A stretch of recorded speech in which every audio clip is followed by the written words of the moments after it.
And we're coming to you live here tonight, folks, at Ed Locker Stadium here in Caddo Mills, Texas, to see the Caddo Mills Foxes take on the Fighting Farmersville Farmers tonight. Man, that's a mouthful. Of course, nothing will replace the excitement last week as Caddo Mills defeats Sunnyvale 44-38 here on the Fox Radio Network. Pop, you were down on the sideline all night. How was the temperature down the sideline with the Foxes last week? Man, it was electric, and it was stable. I mean, there wasn't a lot of flustered. You know, they weren't. It got a little chippy at times, and there was some talking going back and forth. Mostly, from what I heard, it was coming from Sunnyvale, but we had some stuff going on too. But you know, the main thing that I noticed is it stayed pretty level, and there wasn't a lot of roller coaster emotions going on our sideline anyways.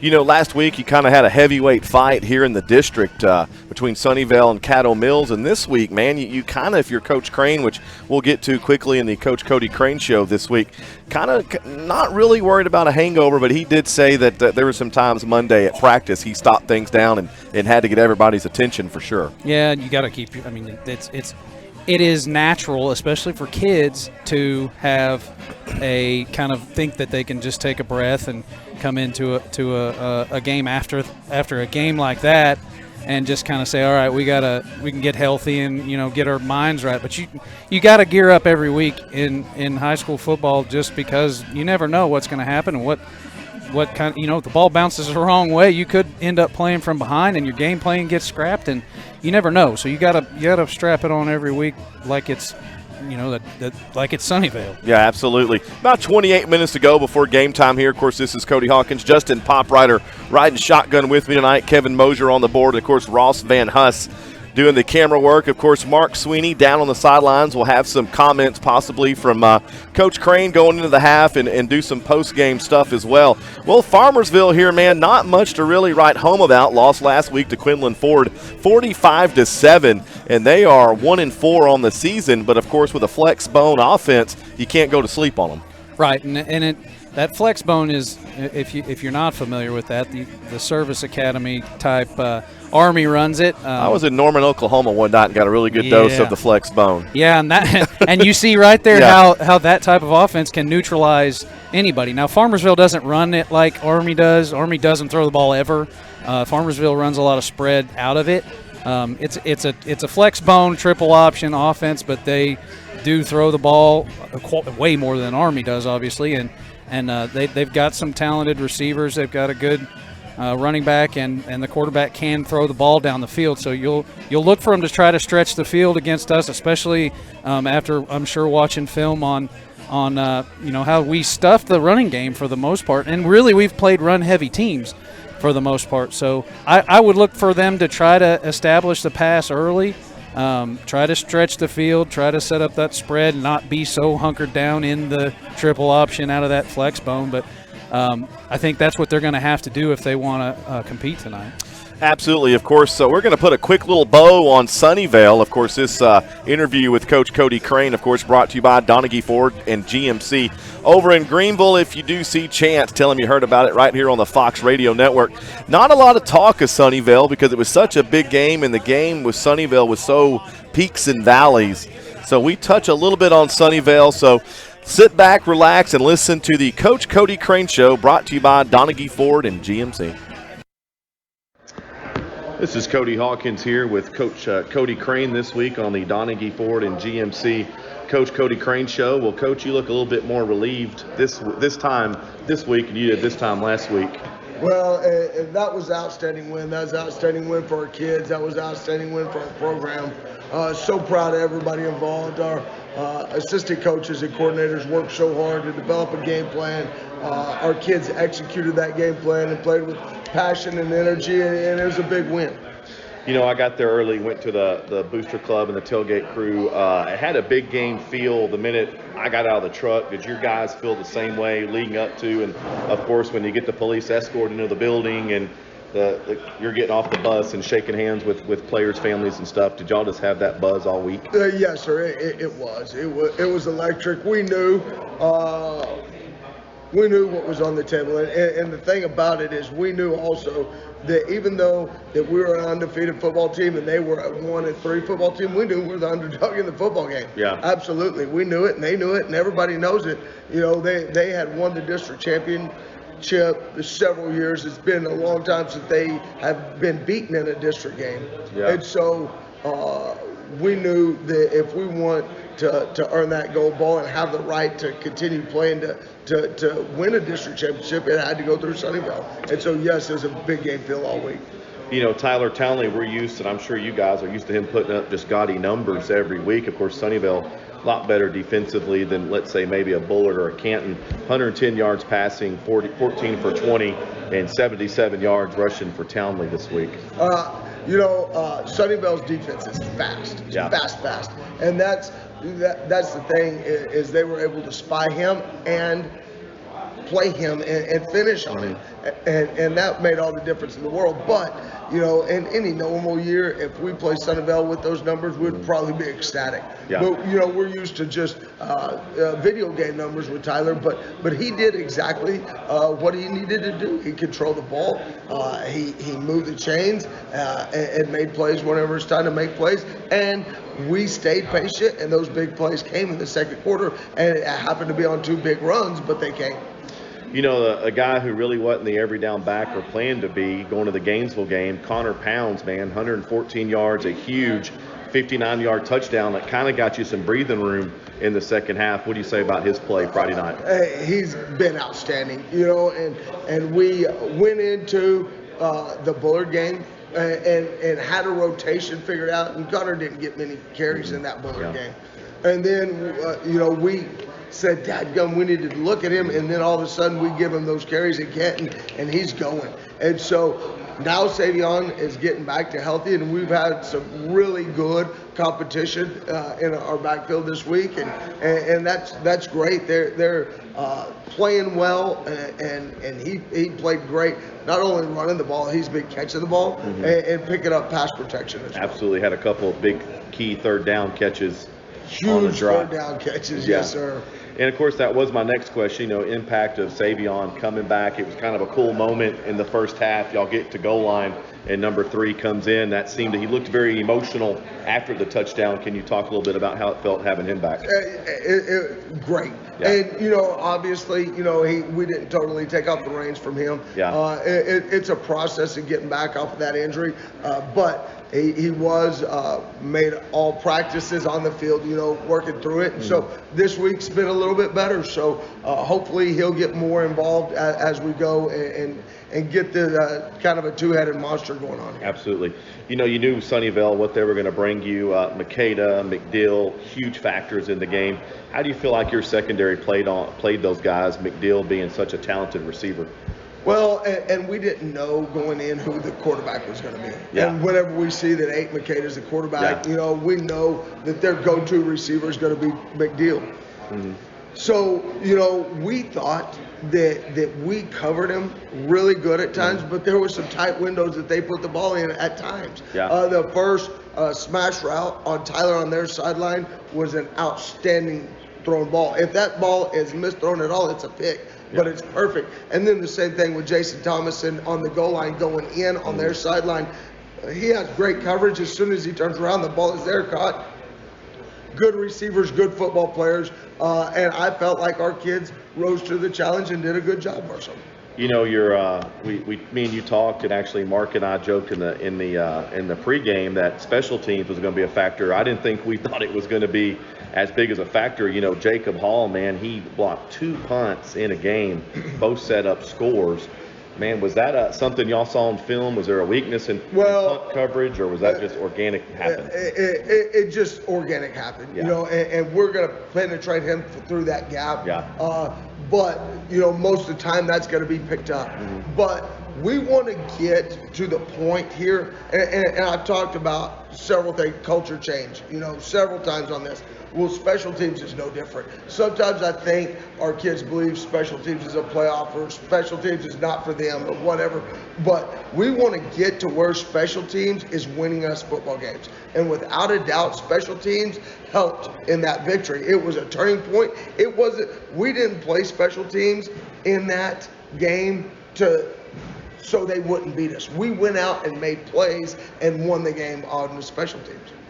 You know, at halftime, you know, you're down at halftime, but you had all the momentum after the punt. You add on a field goal. Did you feel like we did in the broadcast booth, people in the stands, y'all were down for things, all the breaks going Sunnyvale's way, minus the 2 block punts in the first half? Did you feel good about the second half going, we ain't even played our best half of football yet? Absolutely. And that's what, and I don't know if you noticed it, but we call all our kids up after they score go up 17-7, I think, and we call them all up, and we're like, hey, take a deep breath. You know, we are scoring 50 points a game. We have 7. We are going to come with some offense here. Let's get a stop. Let's have a couple good things happen, and we'll be right back in this. So then we do get a couple stops from there on out. We score on offense, and then another block punt, get it down there and kick a field goal, go in. Now we have the momentum going in. That's the reason we defer, is because we want the ball coming out at halftime. So we go in, a couple plays later, we're in the end zone, and we have the lead and all of the momentum now. How'd you feel like the home crowd, even it was at 50%, feels like place got loud? It was awesome. It was awesome. Our people, you know, we were talking about that. I don't remember if it was last week or 2 weeks ago, but that crowd was a factor in the football game. And they were up, and they were intense, and they were yelling, and there's cowbells and buzzers and all kinds of stuff going off. And that's what we told our kids before the football game is high school football games like this, they write books and they make movies about this. You know, these are the rivalry, the intensity, the things that we got going on. This is why we play for these games. Win, lose, or draw. This is what gets the hair standing up on your arms. And our kids came out and executed in that situation, and it's awesome. Late in the game, there was a weird situation on a pass, 12 men on the field. Of course, they didn't call it. Did you? I saw you had an opinion about that. Well, we're trying to get them to count them because that was a big spot of the game. Obviously, with their ability to onside, that's a huge spot in the game, and that's just something that, you know, like we said last week, you know, everybody makes mistakes, and that's a pressure situation for their offense, for our defense, and for those 5 people in stripes. So it's just a mistake, and it's our job to stop it, and we didn't get it done on that play. You know, speaking of onside kicks, you had the penalty on Jones after the play. They're pretty much kicking off from our 35. Did you expect them to onside kick it there? Because they pretty much, And really, we expected them to do it more than they actually did. Like we talked about last week, headed into the game, we thought it could be an every kickoff thing because they're so effective in our offense. But once they kind of started stopping their offense, our offense a little bit, then I understood it. You know, kick it back. But yes, especially on that one, we knew that was a distinct possibility. Another player that's been off and on this year, Jet Saldivar, has a heck of a play that you talk about catching a defense on his heels with the jet sweep. Was that something y'all were setting him up for a couple plays earlier, or did that come on film? Or well, and that is something that, you know, as we look at the over the course of the game, we want them to have to defend the field and all of our players. So if you look, like, how are we going to get Jet the ball? After the first half, how are we going to get Caden the ball? Because they have him doubled up, and we're just looking to make sure that they have to cover everybody and defend the whole field. So, yes, that was just a way to get Jet involved, and now our offensive line does a great job. He makes a play, cuts it back against the grain, and gets it in the end zone. You know, there was a few chippy moments, not a lot of late hits. Seemed like we had some players helping other opponents off the ground. Did you feel like the game, for the most part, was pretty clean, minus a few little hits every now and then? Absolutely. And anytime you're blood bulls like that, you're going to have some of that. But at the end of the day, I hope we take our hat off, shake a hand, congratulate them if they beat us. If not, thank them for a great game, and let's go on. Because here's the thing, is the kids that we have playing football here are the best kids we have in school. Mm-hmm. And the kids that are playing football there is the exact same thing. And so they're great kids, and in a highly competitive environment like that, yes, there's going to be some chippiness because we're all so competitive. But at the end of the day, their coaches are great, their kids are great, and that's what high school football is all about. You know, after the game, the post game was really cool. I could tell the excitement from your team. Your sideline exploded. But you've been a little local celebrity Friday night, man. And I told you yesterday with the practices, I've seen you more on TV this week than Trump. Well, that guy, it shouldn't be like that. Whenever, especially, I was looking, trying to find some offensive line to get them in that thing, because that's who changed this football game. Yeah. And so very proud of those guys, very proud of our kids, our team. But yes, I mean, it's an honor for our kids to have Fox Sports covering us. And it's even cooler if they're interviewing us after the game, because that means we just won.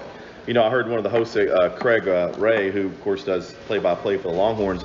If Caddo Mills was a bigger program, guys like Townley and Hall and those guys would be talking about them on a much larger college scale. Do you feel like maybe Friday night got the Caddo Mills program a little more respect statewide? Well, I hope so. I hope so. But all we can do is control what we can control. We can go back to work and we can get to practice. And if it didn't, it's up to us to go get that respect statewide. Whether it's this game or the next game or the next game or whenever it is, if we want that respect, we got to go earn it. Absolutely. And that's the bottom line. Well, I know it's, I hate to switch off from such an exciting game there, but now we get ready for 1-4 Farmersville. Right. Of course, they lost to Ford last week, 45-7, only win this year coming over Crum.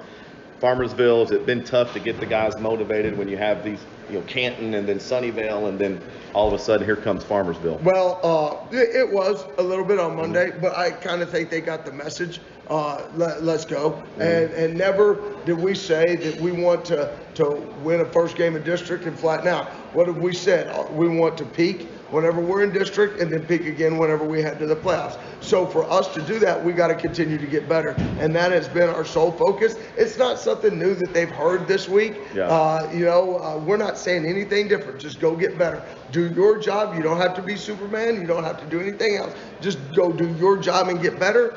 I think, after Monday's practice, they kind of figured that out and they've been focused on that as we move forward. Not much on offense this year from Farmersville. Would this be a week maybe going into the playoffs, not wanting to show it a whole lot, but offense and defense maybe doing some things you haven't done, trying some stuff, trying some players at different spots? Yes, very possibly. We still are who we are, and we're not going to reinvent the wheel right now. But we do want to get looks at our players and get them on tape in a competitive situation. And if that happens, then great. But the bottom line is, whenever we finish that football game, we got to be a better football team at the end of it than we were whenever we started the game. Of course, after this week starts kind of the wacky scheduling here, Thursday, Wednesday, then Monday. I hope I'm saying that right, after Farmersville. Yes, sir. How has that changed the way you're coaching kind of in the age of COVID, I guess? Well, right now it hasn't. It hasn't, but it will moving forward. We have sat down as a staff and we've kind of planned it out, what we want to do, how we want to practice, when. I mean, we've got to prepare as a staff as well. So we've kind of sat down and it is weird. It is something that really personally I've never been a part of, but I love that stuff. I think that brings out great things and great ideas and great thoughts that we might come up and help us moving forward. So just being able to adapt and overcome and go with the flow. And I love things that are a little bit off, because I think it gives our kids the opportunity to shine and prepare and do all those things that they'll be able to do. With all these cancellations and the 5A and 6A schools not even starting till a few weeks back, when you look towards the playoffs and you may host a home game, 1 and 2 may get to host in 4A this year, we don't know yet. Do you feel like that may be a disservice to your players, not getting to travel somewhere, having that trip for the playoffs? No, sir, I don't. Okay. I don't. And here's, like, our district and our next district, we did get together, and 1 and 2's hosted, 3 and 4's not. But I've been a part of a home playoff game, and that is a cool atmosphere. Being at home, and yes, if we take care of business and we go on and we keep winning, that stuff will take care of itself. We'll get to a nice stadium. But having the opportunity to play a home playoff game on your field is a neat thing. You know, these rankings come out every week. Dave Campbell's does it. Max Preps does it. You know, Caddo came in number 7 in the area this week. I don't know if you know that or not. I don't. My next question, do you care? Do you look at that? Do your players look at that? Don't care one single bit, because all of it, it all depends on how we play that week. And it is our job as a coaching staff and their job as players to get better. And right now, I don't care where we're ranked. I don't care. All I care about at the end of the year, this class, this football team is going to be 2 numbers. And that's what it's going to be, this and this. And it doesn't matter what we're preseason or postseason, whatever. It's that wins and it's the losses. And so that's our job, just to go do the best we can. You know, I saw, when'd you get your voice back? I don't know. Friday night after the game, I talked to you, you could barely talk. Yes, sir. Probably Tuesday, maybe. All right, last question. I know we were joking around at practice about grilling steaks and all that, kind of a personal question. You always been a grill guy or a smoker guy? You know, I for some reason started doing it in college, and I wouldn't say I'm good at it, but I enjoy it. It's a hobby. It's something that I could do at the house with my family. Turn on the game, watch it, put something on. I enjoy doing it, yes, sir.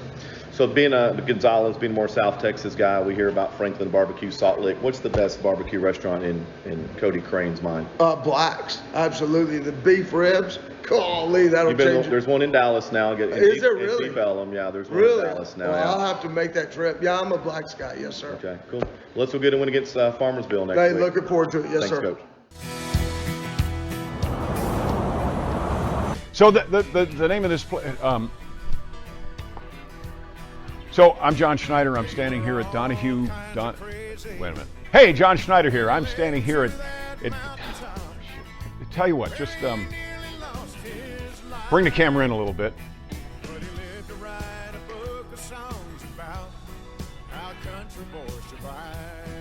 You got me? Am I in focus? Okay, I'm just going to say the word and we'll cut it together later. Okay? Somebody tell me how to pronounce it. It's Donaghy. Donaghy. How do I just Donaghy Ford. Seriously, John, it's not that difficult. Was I in focus? All right, I'll cut that together and make it work. Donaghy, what kind of a name is that?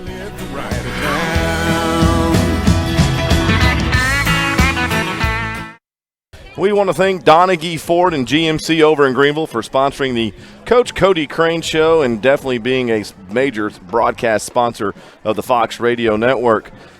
Man, you could tell the excitement in his voice for the Sunnyvale game. You almost felt a little relief in the voice of head coach Cody Crane with the win last week. Yeah, I was over there on the sideline when he did that interview for Fox Sports, and, man, he was amped up. It was so much fun just watching him. And then after the interview, he went over to the team, and it was just this big – I mean, it was a big win, obviously. Yeah, absolutely. And then just the excitement, and that's the stuff that makes it fun being down there, but it just makes it fun being in the building, Absolutely. Or in the stadium. So, well, both teams are coming out on the field here. Caddo Mills, green on green, white numbers trimmed in black, white helmet with the Fox State of Texas logo. On the other side, Farmersville, white on white.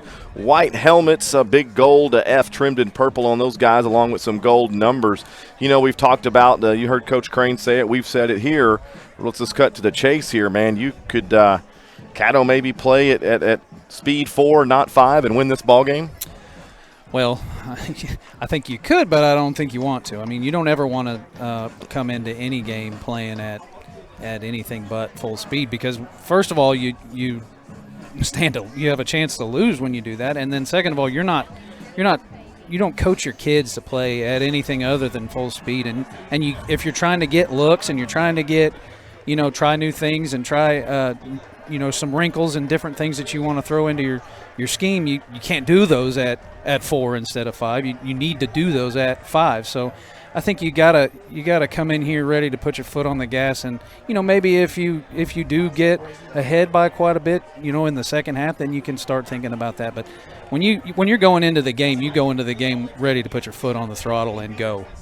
AccuWeather forecast here tonight. Weather brought to you by 1885 Barbershop in downtown Roy City. 65 degrees here on this very cool, calm northeast Texas evening here. I hate to say those words, but this is football weather. It absolutely is. I love this weather, and we started a little late with our youth football, and we got to skip all of the hot stuff. This past weekend was kind of hot, but.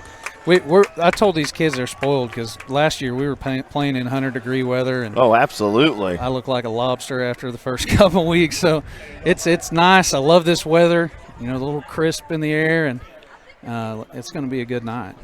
So 2 number 2s are your captains tonight. Of course, we're doing single captains this year. Number 2, Tyler Townley, your captain for Farmersville, along with number 2, Brendan Layer was your captain for the Farmersville Farmers. Looks like Caddo Mills will receive the kickoff here to start the ball game, if I heard that correctly. So we'll get a chance to kind of see if Connor Pounds will be the bell cow tonight. Of course, he's coming off a game against Sunnyvale, 114 yards rushing for Connor Pounds last week. Of course, the big 59-yard run in the second half that kind of got Caddo in the lead for the night.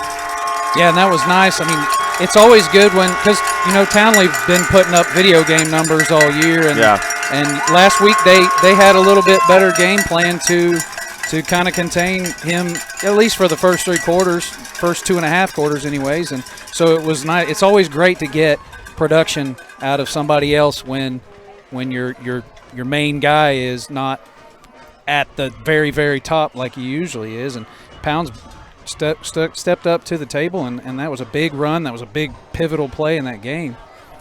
So the Caddo Mills Foxes onto the field tonight. A lot of players holding the American flag as they ran through the inflatable down on the east end zone down here. So a little patriotic feel tonight in the stadium here at Ed Locker for sure. Yeah, it's nice. Fun stuff going on out there. So, once I did tell Coach Crane, once you beat a team like Sunnyvale, I think this team is going to be prepared probably for the remainder of the year, especially in district, to kind of have that bullseye on their back no matter who they play. Yeah, especially after last week. I think, they played some pretty serious talent, in Aubrey and Bullard and those teams. But I would look for, the Sunnyvale game was kind of the legitimate. Absolutely. So we're going to take a moment, time out here, and honor America with the playing of the national anthem right here on the Fox Radio Network. Keep all of us safe. Wednesday, October 28th is First Responders Day, but we acknowledge that they deserve to be recognized every day for the sacrifices that they have made to keep us safe. If you are a police officer, school resource officer, state trooper, law enforcement officer, firefighter, volunteer firefighter, EMT, dispatcher, paramedic, any first responder, please stand so we can recognize you. Our cheerleaders, go ahead, thank you. Please remain standing.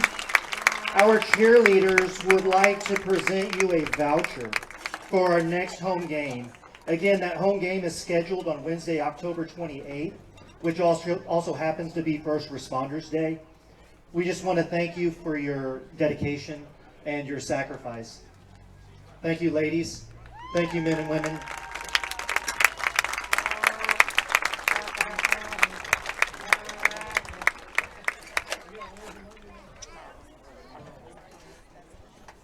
Ladies and gentlemen, we ask that you join those first responders in standing for the playing of the national anthem by the Caddo Mills Mighty Fox Band.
And we're back here on the Fox Radio Network getting ready to have a kickoff here between the Foxes and the Farmers here at Ed Locker Stadium. I don't want to forget this. The Coach Cody Crane Show's kind of been an evolving thing since the beginning of the season. Of course, we had it in his office to start the year, and then we had it at Caddo Creamery for the last couple of weeks. So next Wednesday night is a really cool thing. One of our sponsors, Tim Cook Alumni Sports Grill in downtown Roy City, is going to host the Coach Cody Crane Show next week at Alumni Sports Grill. Same time, 6:30, Wednesday night, just kind of a different venue. We had a sponsor reach out to us and ask us could he do it, and we said yes. So next Wednesday night, Alumni Sports Grill, 6:30 for a kind of a different feel of the Coach Cody Crane Show next week. Of course, that's always brought to you by Donaghy GMC and Ford over in Greenville, Texas. So really cool, man. That little show is starting to evolve. Had a great crowd at the Creamery Thursday night. So he is, of course, he shows the coach's film after the interview, did about a good 15-minute Q&A with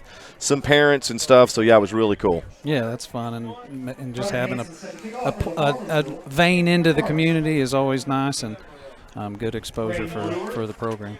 Absolutely. Farmersville will kick it off from its own 40-yard line to get us underway tonight. Your return men for Caddo Mills, number 12, Davis, number 24, Pounds. Great kick. It's going to go into the end zone and actually be taken by Davis at about the half-yard line across the 20, 25 to the 30. Going to be cut short of the 30-yard line. So Caddo Mills will start back at its own 28-yard line to get their game going tonight here on offense. Yeah, it looked like Davis was just trying to let it go into the end zone, and it bounced straight up. So got a couple extra yards than what he would have got for the touchback, so that'll work out.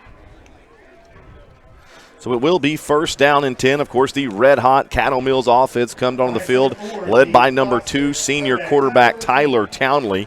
Lines up with number 24, Connor Pounds in the backfield. Got 3 wide receivers, 2 left, 2 right. Now Tyler looks over to the Caddo Mills sideline, looking for a change of play here. Play clock down to about 3 for Caddo Mills. Snaps it with 1 to go. Fakes the handoff. It's going to throw it out here, looking for Toomey, and it's going to be knocked away with a pass interference call.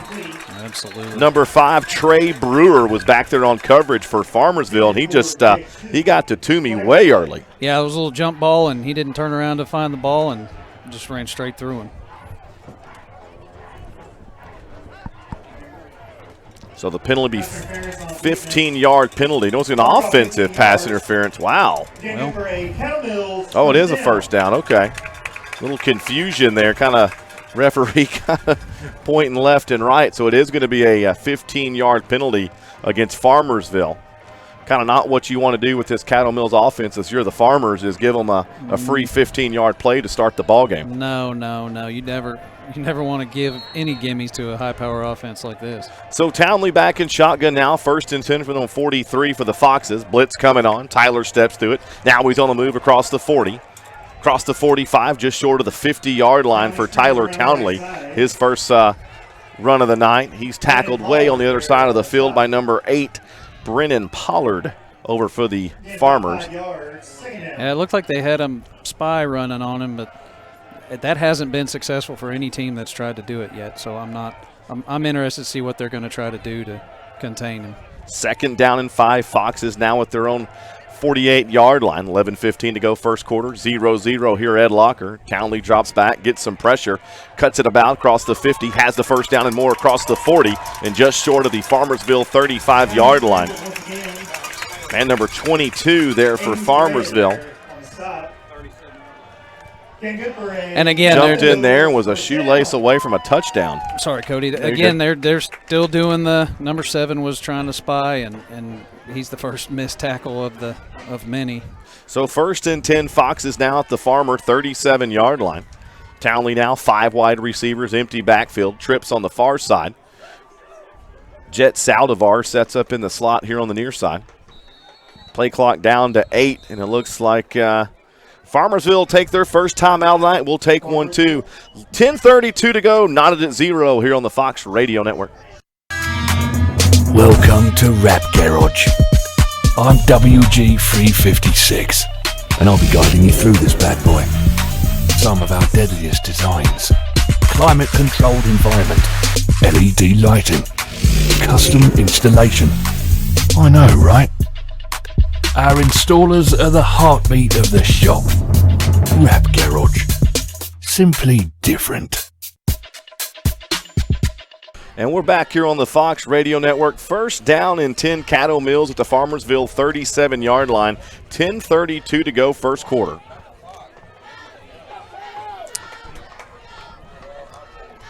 Kind of a not a breeze tonight, but a very cool evening here as Townley comes out with a different personnel. Still 5 wide, but you got Pounds kind of lined up in a slot-type formation. Townley drops straight back. Blitz is on, rolling to the right.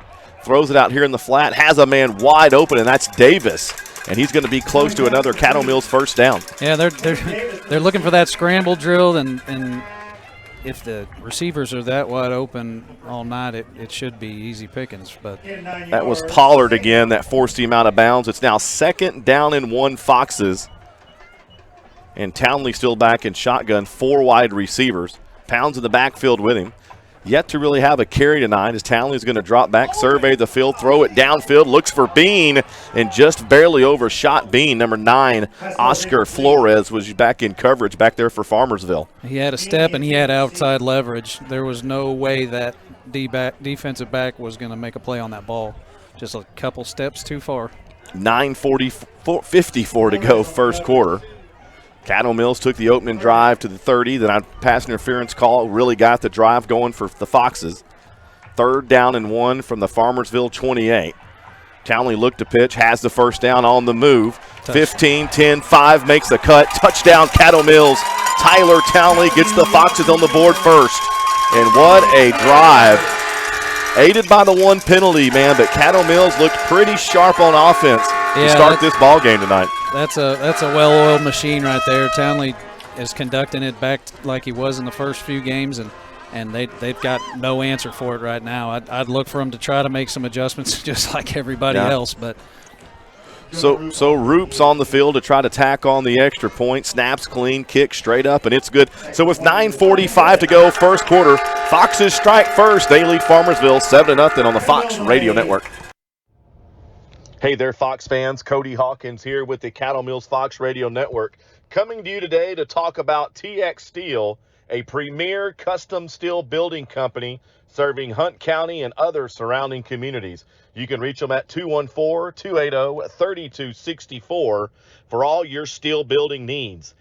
They're veteran-owned, and right now they're offering a 5% discount to first responders and teachers. You also get a free consultation and a 5-year warranty with every custom steel building you build. Don't forget, this company's been in business 10-plus years, and they are your go-to for any dreams you have to build in the steel building industry. Don't forget, this spring, when the weather gets a little wicked, don't forget TX Roofing for all your roofing needs. And if you meet the owner, Gary, tell him you heard about it right here on the Caddo Mills Fox Radio Network.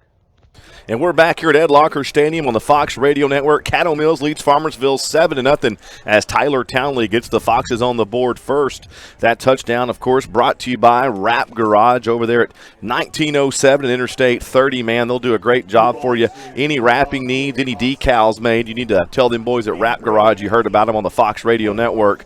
Also, just got word here at halftime here, they're going to honor Tyler Townley with his Built Ford Tough Player of the Week trophy. Absolutely. That was a well-earned trophy. It's a big deal. That's not just a local. No, that's a huge deal. It's a state of Texas award, so well deserved, and it'll be a good honor. So Root from his own 40-yard line kicks it straight up into the air. Farmersville gets it about their own 8. Cuts back, trying to cut it back, and that goes nowhere. Wrestled down there pretty quick. I believe that's number 20 that got the tackle for Caddo Mills. That's going to be Travis Hodnett. As number 8, man, we've said his name a lot tonight. Little positive, little negative. Pollard just made a cut, and nobody went with him, and he was like a duck, sitting duck on a pond back there. Yeah, and that was great lane discipline on the kickoff team, and they had 2 guys back there that could have made the tackle, and great job of keeping him from getting to the 20. So Farmersville, first drive of the night, starts back at their own 15-yard line. They're back here in a shotgun formation. Quarterback E.J. Charez back in a shotgun formation. 4 wide receivers, 1 back in the backfield. and the play clock's at 0. So if you're Farmersville, not the way you want to start, down 7-0. Not a good return, and you get a delay of game right off the sideline. No, when you're going in as an underdog, you definitely can't beat yourself right out of the gate. And mistakes, penalties, things like that, that special teams errors and lackluster plays, I guess. You just can't do that kind of stuff if you want to be competitive in a game like this. So now the penalty puts Farmersville back at their own 10. Quick little handoff. No, Charez kept it, pitched it, and not fooled was the Caddo Mills defense as they forced Brandon Lair out of bounds after a gain of about 2. So that's what you'll see out of the flex bone. You see the two, what you call, we called them slot backs. I actually ran the flex bone when I was in high school, and what they'll do is they'll go in a speed motion like that. About a half a second before the snap, they'll be full speed, and then they run the triple option. He got a great spot. It's actually 2nd down and 9, so now Farmersville kind of back where they started the game.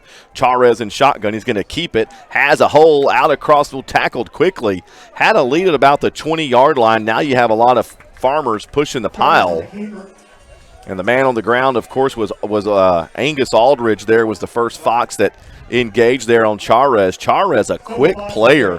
When he gets the ball in his hands, looks like he could have he woke up feeling dangerous this morning, man. He's a good athlete, and I mean, that's what you have to have at quarterback in an offense like this. You're going to run a lot. You're going to see a lot of triple option, read option. I would expect them to throw quite a bit too, though. 3rd down and 3 for Farmersville at their 16-yard line. Charez stacked up, handed it off to Laird, and he stacked up pretty quickly there. Number 7 was the one that got there the first. That's Hayden Reif there with the tackle for the Foxes. It'll be 4th down for Farmersville, and this Caddo Mills defense looks like it's going to force a punt on their first defensive series of the evening. Yeah, and to be honest, I did expect at least one pass attempt on the first drive, but they're content to stick with. Those were 3 consecutive option plays and give to the fullback. Actually, all three iterations of the triple options in triple option in 3 plays. Farmers punting from their own 10. Punt almost blocked again. Townley was your return man. Takes a little bit of a Farmers bounce across the 40 and finally goes down at about the Caddo Mills 37-yard line. So Aldridge almost got to that one. We almost had another block punt. Want to stay here with you real quick. Don't forget November 3rd and early voting going on now in Caddo Mills. Of course, the election day is November 3rd. There's a $90 million school bond on the ballot this year, and, of course, we want your voice to be heard. Do not forget, we've got a lot of issues with the schools, some schools over capacity. So definitely November 3rd, voice needs to be heard for the bond. $90 million bond package here for Caddo Mills ISD for sure. New high school, new ag barn, a lot of LED lighting upgrades. So definitely November 3rd, want your voice heard. Townley takes the snap. Those are the pounds wide open, 45-50, 45-40, 35 to the 30. Goes low. Pounds makes a move across the 20-yard line. Man, what a great little pass and catch there from Townley to Pounds. That was nice. Just leaked out of the backfield, ran the little 5-yard out route, and nobody covered the back out of the backfield. And that's another thing that you'll see with when you have an athletic quarterback is you get those linebackers that are used to take it, that are supposed to take the back out of the backfield, and they're busy watching Townley. Number 7, Randy Jackson got the tackle there, finally forced Pounds out of bounds, but Townley now first down. Caddo at the Farmersville 19-yard line, takes the snap, looks for the end zone, has a man down there for Toomey, and just off his hands. Covered down there by Trey Brewer again, number 5 for Farmersville. It's nice to see him taking some shots and trusting his receivers and just throwing it up to him, letting them go make a play. I think you'll see that happen to, I would call it with Davis a couple times, and I think we'll see some nice catches tonight. Stops the clock, 7:46 to go, first quarter here at Ed Locker. Caddo leads Farmersville 7-0. 2nd down and 10, Foxes from the Farmers 19-yard line. Saldivar taking that jet sweep this time across the 20. 15, ran into some heavy traffic, but for a little guy, man, Jet is a scrappy little runner for Caddo Mills. Man, Jet is an apt name for him, and that is a jet sweep. So it works out in so many different ways, even if it's corny. Number 64, Caden O'Brien, your tackler there for Farmersville. 3rd down and 3, Foxes now at the 12-yard line. Townley now looking over to the Fox sideline, maybe a Changing a play call here. Pounds in the backfield. 4 wide receivers. 2 left, 2 right. Play clock down to about 8. Townley drops back, looking around, rolling right, throws it the flat here to Pounds. Same play again. Cuts back, tries to fight for the end zone. And he's going to be stopped about the 1. So they ran it once from the left, then turned around and ran it from the right. And still wide open. It'll be first and goal, Caddo from the Farmersville 1 with 6:57 to go in the first quarter. And like I said on the last play, that's a scheme thing. I mean, if you're going to take one of your linebackers out of the play and they're only going to be glued to Townley, then who's covering the back out of the backfield? So Townley now shotgun formation. Pounds first and goal. Caddo from the Farmersville 1 has a man in motion. Townley's going to roll left, looks for a man, throws it, has it, touchdown, Foxes. That's going to be number 11, Gavin Bean with the Caddo Mills touchdown. And it's 13-0 Foxes here, 6:30 to go, first quarter. And that's fun stuff. When this offense gets moving, it's through the air, on the ground. I mean, it's so much fun to watch. It's just like a well-oiled machine hitting on all cylinders, moving with ease. You know, Townley, the minute he rolled left, everything kind of shifted with him. But, man, when Bean plants that foot and makes that move, if you put it in his area code, he's going to catch it. Yeah, and that's the thing that I love about his route running is he'll run at about half speed or three-quarter speed, and then he turns it on and separates. So Roop has on the extra point with 6:30 to go, first quarter. It's 14-0 Foxes here on the Fox Radio Network. Hey Fox fans, this is Mark Sweeney, one half of the Caddo Mills Fox Radio Network, inviting you to a true old school barbershop, but with a modern twist. I'm talking about 1885 Barbershop Shave and Parlor, located in downtown Roy City. They're a barbershop that practices the old school ways of a hot towel and a straight razor shave. The main thing is, you feel like you belong right when you walk in the doors, no matter who you are. Support your local barbershop, and when you see the guys, tell them you heard it right here on the Fox Radio Network. And we're back here at Locker Stadium. Foxes lead the Farmers 14-0.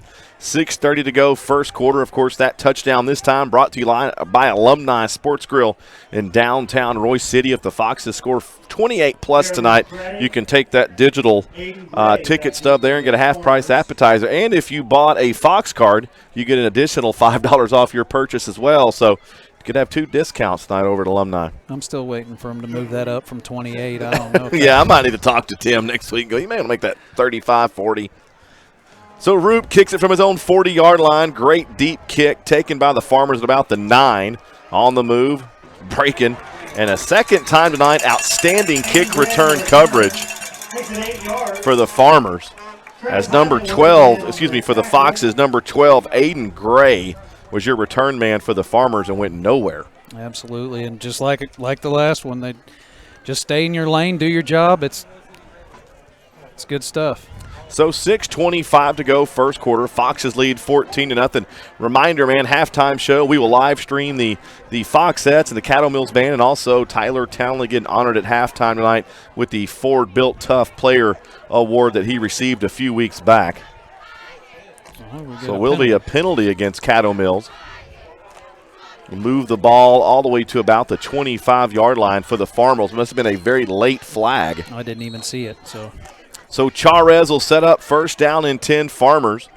Fakes the handoff, throws it in the flat. And the ball may have been tipped there.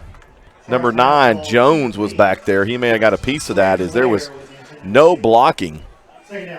No, and that fake didn't do much neither. And Charez just kind of threw it kind of dangerously out to the right flat.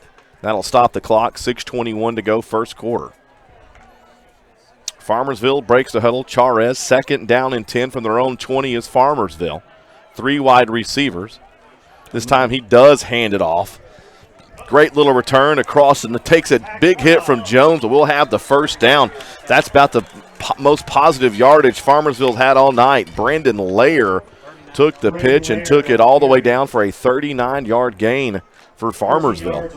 And Brandon Lair's probably their best running back as far as, I mean, he had over 200 yards against Crum. That's their one win, and he hadn't really done much since then. But he's going to be their best chance at having a big running day. So Charez back in shotgun, 4 wide this time, looking to throw, has a blitz on from Jones, and just dumps it.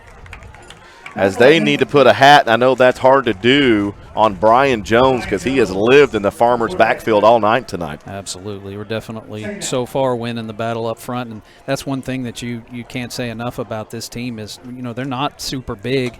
Caddo, we aren't super big up front, but in every game this year we have been dominant on the line. So 2nd down and 10 now for the Farmers from their own 39-yard line. Charez in shotgun, kind of a weird formation. 4 wide receivers, though. He's going to take it, actually pulled the quarterback. It's now number 10, and Jacob Hall just swallowed him up. The new quarterback that checked in was Cooper Strawn, was the quarterback. And big Jacob Hall, who had 2 block punts last week against Sunnyvale, gets his first tackle of the night for Caddo Mills. And Strawn's actually a receiver, so you'll see a lot of this when they run this flex bone stuff. When you run out of it, mostly you don't necessarily even have to have a quarterback in the quarterback position. You're going to run triple option. If you want somebody that's got a little bit different running style, it's like a wildcat version of it, I guess, and that's what it looked like they were trying in that one play. Yeah, big loss on the play, 6-yard loss for the Farmers now. Charez back in, is going to sling it, has a man, overthrew him. Pass was intended for number 5 for the Farmers, Trey Brewer, and Thomas in there almost had one fall right in his lap for an interception. And that's what happens when you get good pressure on 1st and 2nd down. He thinks his clock sped up, so he thinks he's got to get rid of it quickly, and it caused that errant pass right there, thinking that he's got to throw it as quick as he can. He might have had another second or two to gather and throw a good pass. So 4th down and 12, Farmersville. They're getting ready to punt for about their own 27-yard line. Townley back deep to receive the punt for Caddo Mills. He's about his own 25. Play clock down now to 6 for Farmersville. Takes the snap, pressured again, straight up into the air.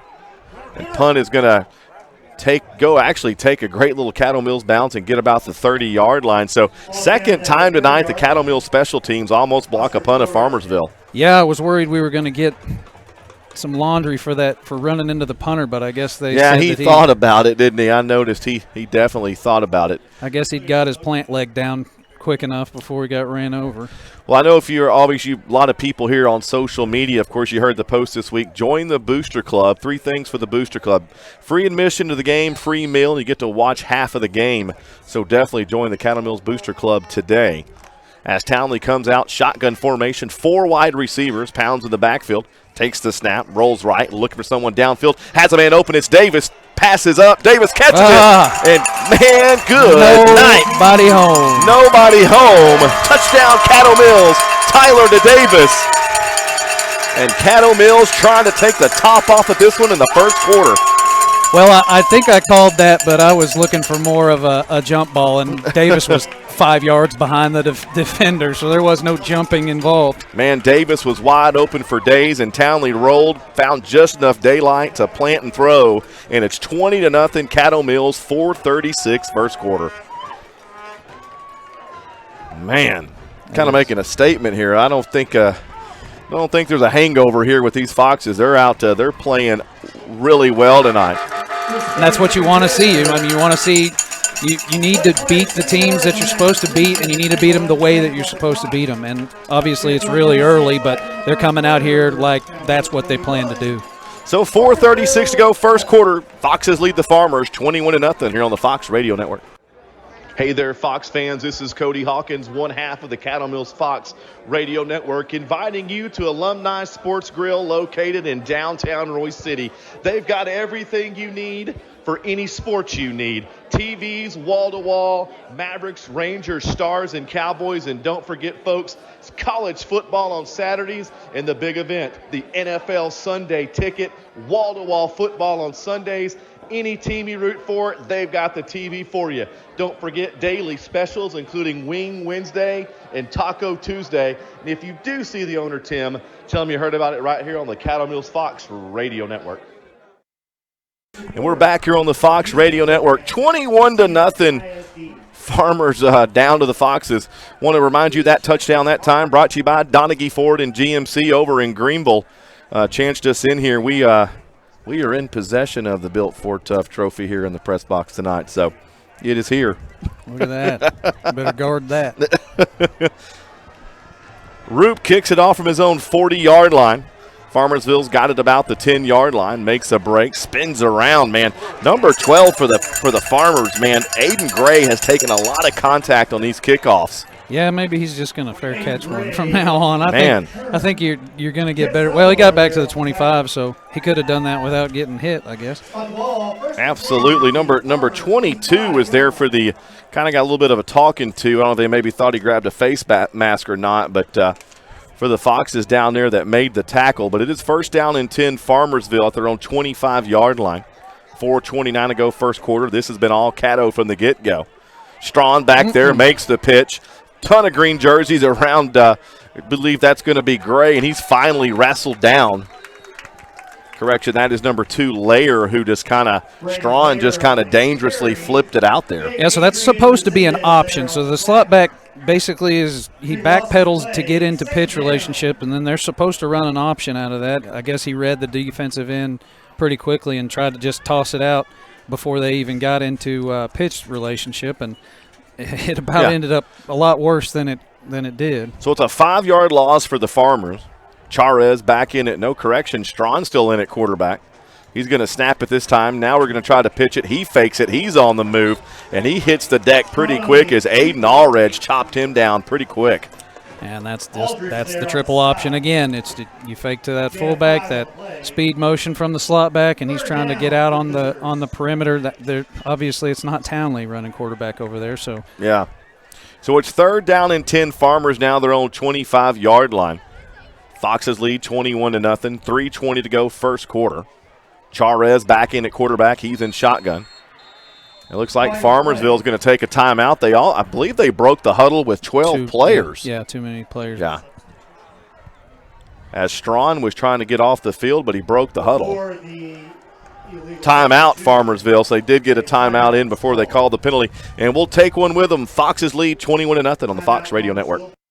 Hey, it's Kevin Mosier with the Caddo Mills Fox Radio Network, and we want to thank Ken Parker Service for supporting the Caddo Mills football broadcast. Ken Parker Service is a Lennox Premier dealer, has been servicing Northeast Texas residential and commercial heating and air needs since 1977. I personally have been a longtime customer of Ken Parker and love my Lennox unit. It does a great job of keeping the house cool in the summer and warm in the winter. For all your heating and air conditioning needs, contact Ken Parker Service at 903-883-2829, and that's for Wesley Lade. Again, 903-883-2829. Third down and 10, Farmersville from their own 25-yard line. Caddo leads 21-0 here. First quarter, 3:14 to go here at Ed Locker Stadium. Strawn now back in at quarterback for the Farmers. One wide receiver lined up wide. He's going to hand it off quickly. Kind of had a cutback lane, closed up really quickly for the Farmers. Trying to see that Fox that was in there. It was a gain of 5, fourth down and 5. That was number 12 again, Aiden Gray, the return man, turned running back for the Farmers. Yeah, they just tried to sneak that little veer play back in there. It's kind of misdirection. You pull the guard, and it didn't work. I mean, I feel like they're going to have to start throwing the ball. Absolutely. Just like I said 2 weeks ago against whoever we were playing 2 weeks ago. I forget after. Number 20, Hodnett, was your tackler there. And, man, fake punt now. They rushing from Caddo Mills, but they're not fooled a whole lot as Aldridge almost blocked his third of the night. I don't think that was supposed to be a fake. I think he knew it was getting blocked, and he just tucked it and tried to get it picked up. And the Farmers tried to catch Caddo Mills sleeping there. I thought maybe they were trying to use our aggression against us, but, man, now the Farmers well against the wall here. Went for a fake punt on fourth down, didn't get close. It's 21-0, and you're giving the Caddo Mills Foxes the ball at your own 30-yard line. Yeah, that's not, whether it was on purpose or not, it's not a good outcome. So Townley's in shotgun, 3 wide receivers. Cade Davis all alone at the other side of the field. Pounds in shotgun, fakes it, drops back, rolling right, getting flush, trying to find a place to throw.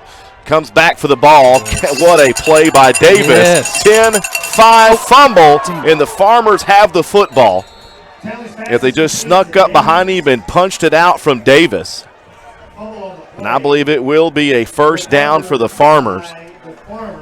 Back about the Caddo Mills 5. As Davis was trying to stretch out for the end zone, and a heads-up play there by the Farmers to knock that ball away. Just got in there and punched it out. It was a really good route, and he did the old scramble drill and came back to the football, got open, made a good move, and then just lost the ball. Officials timeout on the field. We'll take one with them. Foxes lead 21-0 on the Fox Radio Network. Hey there, Fox fans. Cody Hawkins, one half of the Caddo Mills Fox Radio Network. Here to remind you that it's that time of year again, folks. It's football season, which also means it's grilling season. And there is not another place around to get your fresh-cut sausage or hamburger patties or all the meats for your cowboy game or your tailgate party than Butcherman's Gourmet Sausage located in Burrow, Texas. The Mott family has the widest variety of fresh-cut steaks, hamburger patties, and fresh-made sausage anywhere around. Don't forget, folks, and we're back on the Fox Radio Network. Charez back from his own end zone. Throws it, passes blocked. He barely got that off. That could have been a number of things, interception, safety. Now Savion Neal now checks in on defense for the Foxes, of course. Savion made his return last week against Sunnyvale, had a couple goal line touchdowns for the Foxes, of course. Didn't see Savion since the Gainesville game, way back the first game of the season there in early September. Yeah, it's good to see him back out there. They worked him in that Superman package last week. And Charez this time hands it off to the back. That's number 2 again. He's kind of your bell cow back. That's Braden Lair. Maybe gets 3 or 4. Alex Dumeyer, number 14, the tackler there for the Foxes. Minute 50 to go, first quarter. This has been all Caddo, 21-0. 3rd down and 7 after the gain of 3. And I'd expect to see some kind of a pass play right now. You got to get something going. Yeah, you got to think you're back here at your own 8. As Charez this time is going to keep it, waiting for a pitch man. He finds one late, but, man, once again, Caddo Mills not fooled. Should have ran a pass play as Charez Bastillos came in there and blew that play up quick for the Foxes. It's just been a healthy an unhealthy dose of triple option veer, triple option pass attempt, triple option. Yeah. Which is what, that's what you expect from a flex bone offense, but you would have thought that, having seen game film, they would be trying to establish more of a passing game right now. Oh, I agree. 4th down and 7 now. The Farmers punting from their own end zone. Townley back at the 45-yard line. Almost blocked again. Barely gets the punt away. Not a great punt either for the Farmers. And Caddo Mills sideline starting to celebrate here a little bit, as they have had the defense is playing lights out against not your typical offense. No, absolutely not. And it's a ball control offense, but if you can't pick up first downs, then it doesn't matter. Like you're 3 and out, and you're giving the ball back to somebody that can score in 2 plays, and then you're back out there getting your offense tired because you're running around sideline to sideline and not gaining any yards. 1st down and 10, Caddo at their own 30-yard line. Townley in shotgun. Man in motion is Bean. Pounds in the backfield. Hands off real quick. That may not be Pounds. That's going to be Clayton down to about the 19-yard line. I talked to Cody Crane this week, and he said right now at running back there's a wealth of riches when you bring Neal back. You got Clayton, you got Pounds, and, of course, you got Townley. I mean, you talk about a wealth of riches of kids that can take the ball and go to the house at any moment. Absolutely, and, of course, it helps tremendously when your offensive line makes holes that big. You can put anybody back there and let them run all day on it. So Townley in shotgun this time is going to fake it to Clayton, keep it himself, hunt and pack, touchdown Caddo Mills. What a great play by Townley right up the middle. And with 8 seconds to go in the first quarter, it's now 27-0. Caddo Mills, if they have jumped all over Farmersville here in the first quarter. Yeah, you don't want to be a big guy trying to wrap Townley up. Not like that. No. Man, as he faked it to Clayton, and that linebacker bit, and Townley just ran in behind him and put 6 more on the board for the Foxes. Lots of broken ankles out there. Absolutely. Root here to tack on one more. Snaps clean, straight up in the air. And with 8 seconds to go, first quarter, Caddo Mills leads the Farmers 28-0 here on the Fox Radio Network. Hey there, Fox fans. Cody Hawkins, one half of the Caddo Mills Fox Radio Network.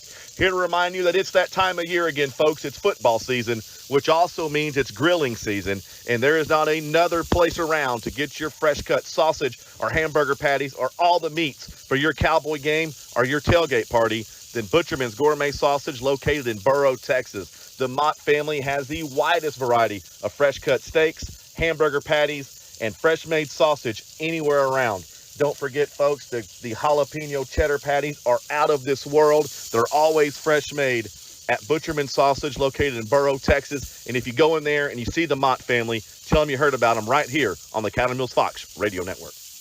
8 seconds ago, first quarter, that touchdown brought to you by TX Roofing and Steel. Want to thank Gary for all the work to kind of get us in the press box here. We've kind of been coining this as the TX studio. So definitely Gary has done a lot for us this year. So touchdown brought to you by TX Roofing and Steel. And if you see Gary, he's a huge fan of this broadcast and a huge fan of Caddo Mills. I guess so we've made it to definitely need to thank him. Half-price appetizers in the first quarter. So okay, well, Kevin just told me it's his birthday, so happy birthday, Gary.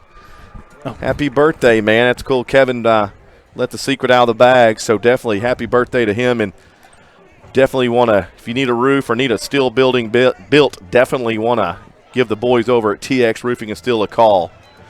Root from his own 40, straight up into the air, taking about, I feel like we've played this movie so many times. It's the same thing, and it's going to be the same coverage this time, though. He's out across the 20, and he's finally slung down there, and we'll be curious if that's going to be a penalty against Caddo Mills as number 1, John Howie, got the tackle that time against number 12, Aiden Gray. Well, the pursuit angles were good. The tackling was not.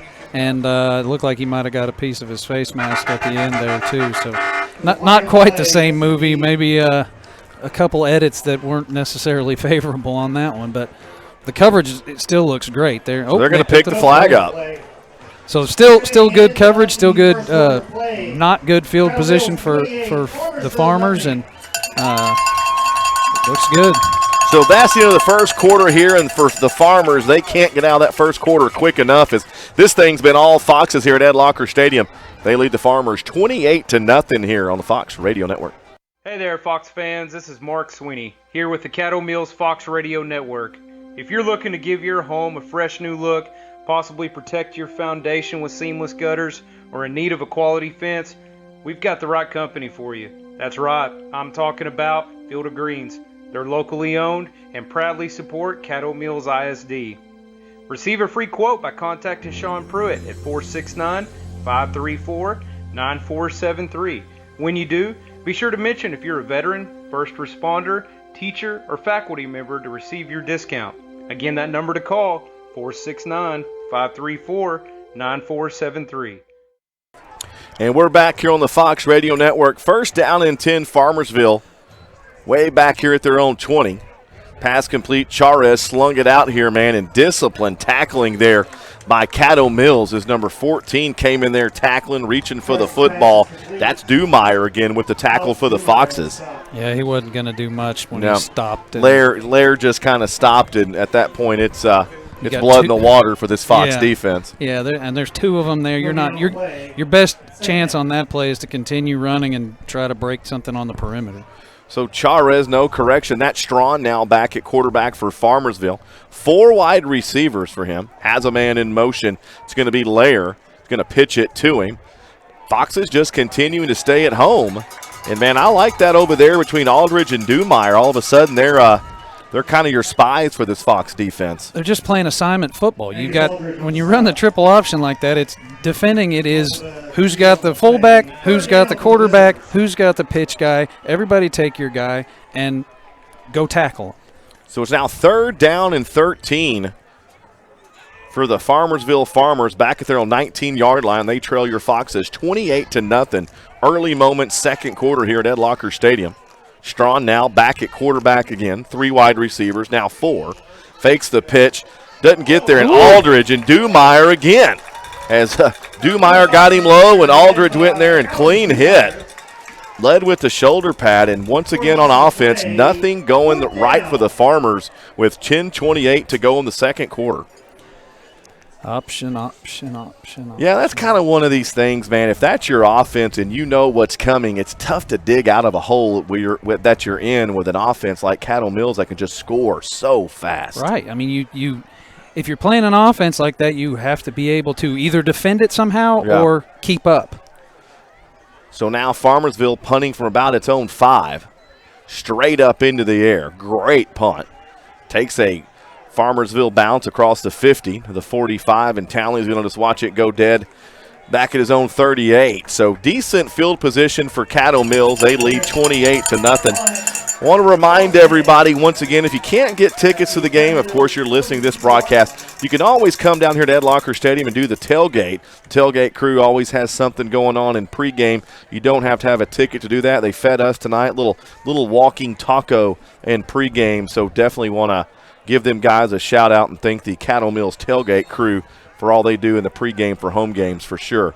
First down and 10, Foxes now at their own 42-yard line. Townley in shotgun, 3 wide receivers, 2 back in the backfield. Townley drops back, has a man open here in the flat. Now he's got some pressure on him, trying to wave a man deep, and it's Davis. This time Townley's just going to take it himself. He made something out of nothing. I think he was trying to communicate with Davis a little deeper downfield.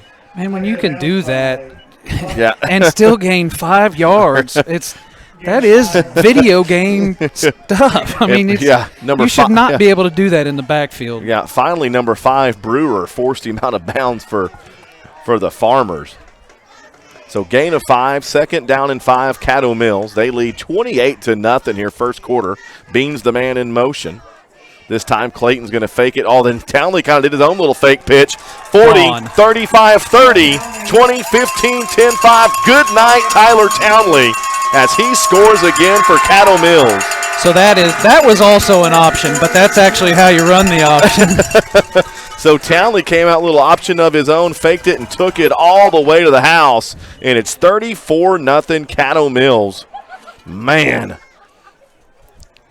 This has been this would erase some doubters, because I think there was maybe some feeling how Caddo Mills would come out tonight after a big game like Sunnyvale. Would you kind of take you a quarter or two to get back in the groove? Well, the Foxes didn't get that memo. No, and you talk about resiliency, right? And you want to be a resilient team when you get punched in the mouth, when you have adversity, but you also want to be able to handle success well also. And a game like this after a tough game at Sunnyvale, that obviously you're feeling good, riding high out of the stadium in that one. A game like this shows, you got resilient. You're resilient in both directions. Absolutely. Caddo Mills leads 35-0 here on the Fox Radio Network. Hey there, Fox fans. Cody Hawkins here with the Caddo Mills Fox Radio Network, coming to you tonight to talk about TX Steel, your premier custom steel builder, serving Hunt County and all surrounding communities. They're veteran-owned, and right now they're offering a 5% discount to teachers and first responders. Also, with any purchase, you get a free consultation. So call those guys and help them build your dream at 214-280-3264. And don't forget, folks, this spring, if the weather gets a little wicked, don't forget about TX Roofing for all your roofing needs. And if you see the owner, Gary, tell him you heard about it right here on the Caddo Mills Fox Radio Network. 35-0 here, second quarter for Caddo Mills, 9:30 to go before halftime. That may want to check on Roop's leg. I mean, he's teed it up a lot here in the first 9:30 to go in the second quarter. I hope he's Once stretched. Again from his own 40, this time kind of a right kick. Takes it, man. On the run is Brewer for Farmersville, and he is just taking on all tacklers and gets nowhere. Loses about 7 yards after the reception. Dumeyer back there, Bastillos back there, along with number 4, Saldivar, also back there getting him a little bit. Man, that's the thing you'd like to see is, if your special teams guys are going 100 miles an hour down the field, they're doing their jobs, they're full of energy. Every phase of the game right now is 5 out of 5 and not that 4 that we were talking about earlier. Absolutely. Charez now back in shotgun formation for the Farmers. 4 wide receivers. Has 1 back in the backfield. Been a very slow go night for the Farmers on offense. Drops back, looks, now he's scrambling. Looks for a place to throw it. Has a man open downfield. It's actually going to be caught by number 12, Aiden Gray, and that's the longest offensive play for the Farmers tonight as they're all the way down to about the Caddo Mills 37-yard line. Yeah, I don't know if the safety got sucked up. I had this post right in front of me. I couldn't see, but you have to have safety coverage over top on that play, and he has to stay deeper than the deepest guy, and it looked like we were chasing. So it'll be first down and 10 now, Farmers. And they're walking off a penalty here. Say for a penalty, a late hit was the call against Caddo Mills. So you give up a long pass play, and now you give up a penalty. And that takes the ball all the way now to the Caddo Mills 22-yard line after the big reception from Gray. So now you get a taste of the resilience after a mistake. You want the defense to stand up, keep the shutout intact, and not allow any more yards. Charez drops back. He was in shotgun formation, rolling right, throws it, has a man open the end zone, caught, touchdown. Kind of a busted play. Braden Lair with the reception. Kind of a busted play for Charez, and he just stretched it out long enough and had a man open downfield for the touchdown. So that is one benefit of running the option over and over again is you have, the corners, the safeties start cheating up, and then you beat them deep and throw long passes and score like that. So that is a benefit of establishing the run game, but you got to do it a lot earlier than when you're down 35. Connor Hansen now for the Farmers trying to tack on the extra point. Hold is there, kick is there, and it's good. So with 8:52, Farmersville gets on the board, but your Foxes still lead 35-7 here on the Fox Radio Network.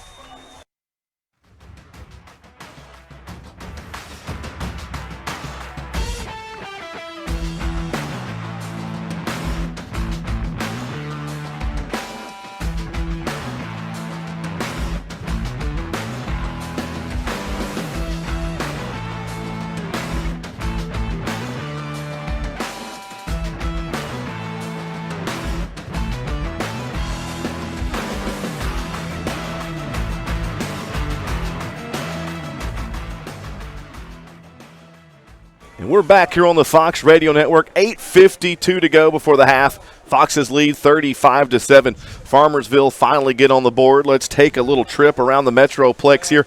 Big game here tonight, of course, features one of the top players in the country, running back Cam Wheatley. Lakeview Centennial leads South Garland 14-12 at halftime.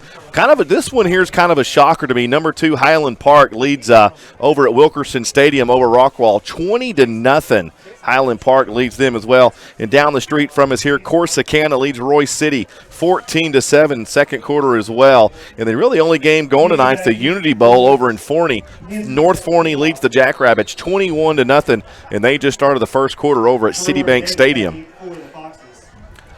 Great kickoff here. Deep kick for the Farmers is going to take a great bounce for a touchback. Man, that kicker for them has a boot. He does have a leg. All the way down, man. Great kick there. Number 14, Connor Henson, your kicker for Farmersville. A lot of games this week, once again, kind of a choppy week with everything that's obviously going on. Had another cancellation. Wills Point and Quinlan Ford canceled in the district again tonight as well. Greenville and Ennis also canceled this week. And another one that just came in, Paris leads Terrell 14-3, second quarter there in Paris. Here at Ed Locker, Foxes lead 35-7, 8:52 to go first quarter. Play clock down to about 7 for Caddo Mills as Townley leads the offense back onto the field with Pounds in the backfield with him. Drops back, heavy blitz, looking for somebody open and smartly trying to throw it away. And at the last second, Lemonin might have jumped in there and got him a catch, and he did. No, they called him out of bounds. Called him out of bounds. I think Townley was just trying to throw the football away. It looked like a catch from here, but Lemonin was like, man, I'm going to reach out and touch someone right there. Let me get that. So Townley now back in shotgun, same formation, trips far side, one down low, Pounds in the backfield. Awaiting the snap, gets it, rolls right. Now he may just keep it himself. He's looking for Bean downfield, has a chance to plant, takes off 30. Spinning around almost short of the 35-yard line. Still think she's trying to dial up something deep. I think he wanted maybe Bean to maybe plant, maybe make another move. Yeah, you got to – a quick answer is always good for for making a couple mistakes and giving up that score. You want to show them that, hey, that we're not letting our foot off the throttle just because you scored. So gain of 8 makes it 3rd down and 2. Foxes from their own. All right, there's the spot. About a 33-yard line now. Couldn't see it. Guy was standing in front of the ball. Townley back in shotgun now, 4 wide. Drops back, pounds out here in the flat open. That's where he goes, and just caught him short. Caddo Mills has scored 2 touchdowns off that exact play tonight. Him just kind of dishing it to Connor out in the flat.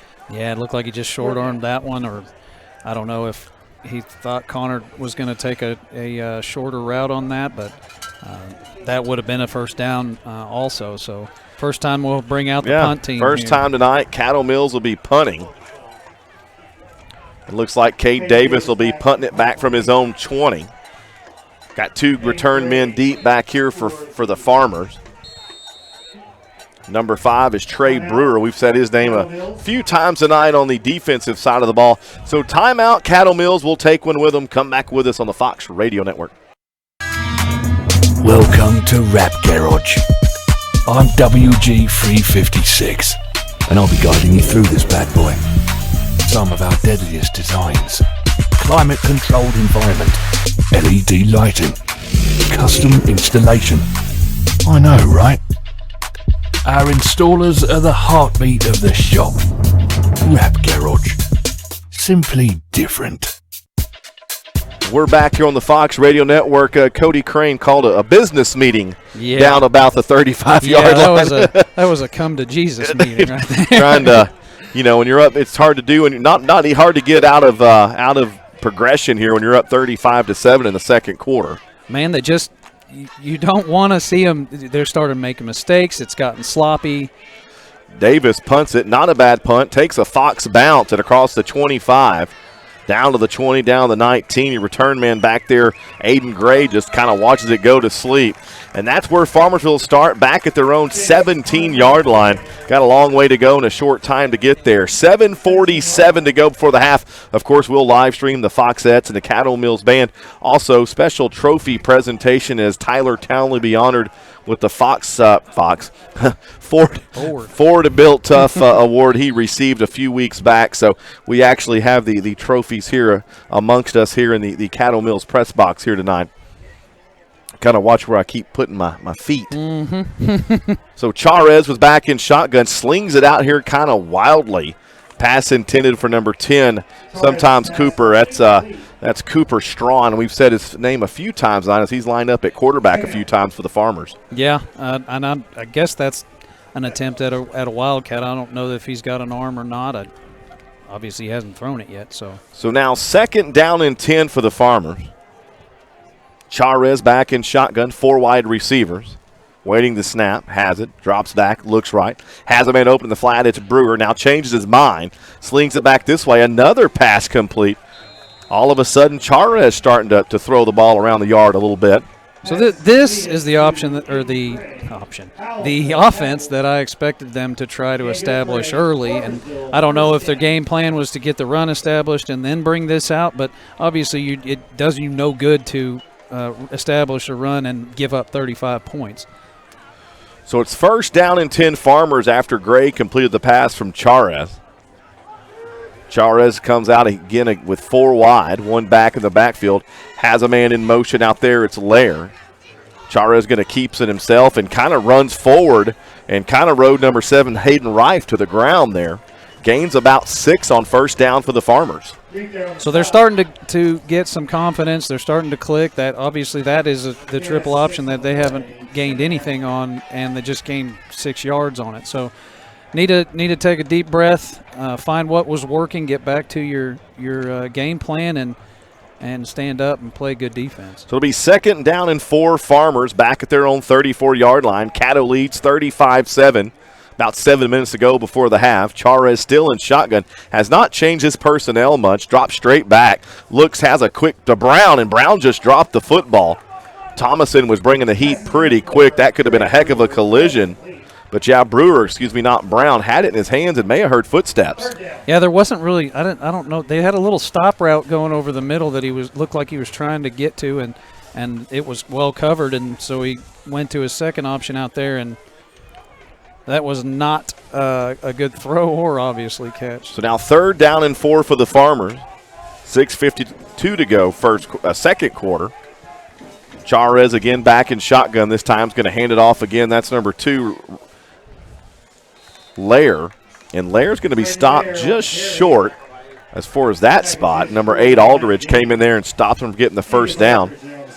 Pretty close, man. Actually not, and they're going to give it to him. Man, that was a heck of a spot. I thought he was about a half a yard short. I thought Aldridge stopped him, but Lair gets another Farmersville first down, and it's 1st down and 10. Farmersville at their own 38-yard line. Charez back in shotgun. 4 wide receivers, 1 back in the backfield. Takes the snap, drops back, looking, has a man open in the flat, and forced out of bounds. And it looked like to me they were maybe trying to throw out of that.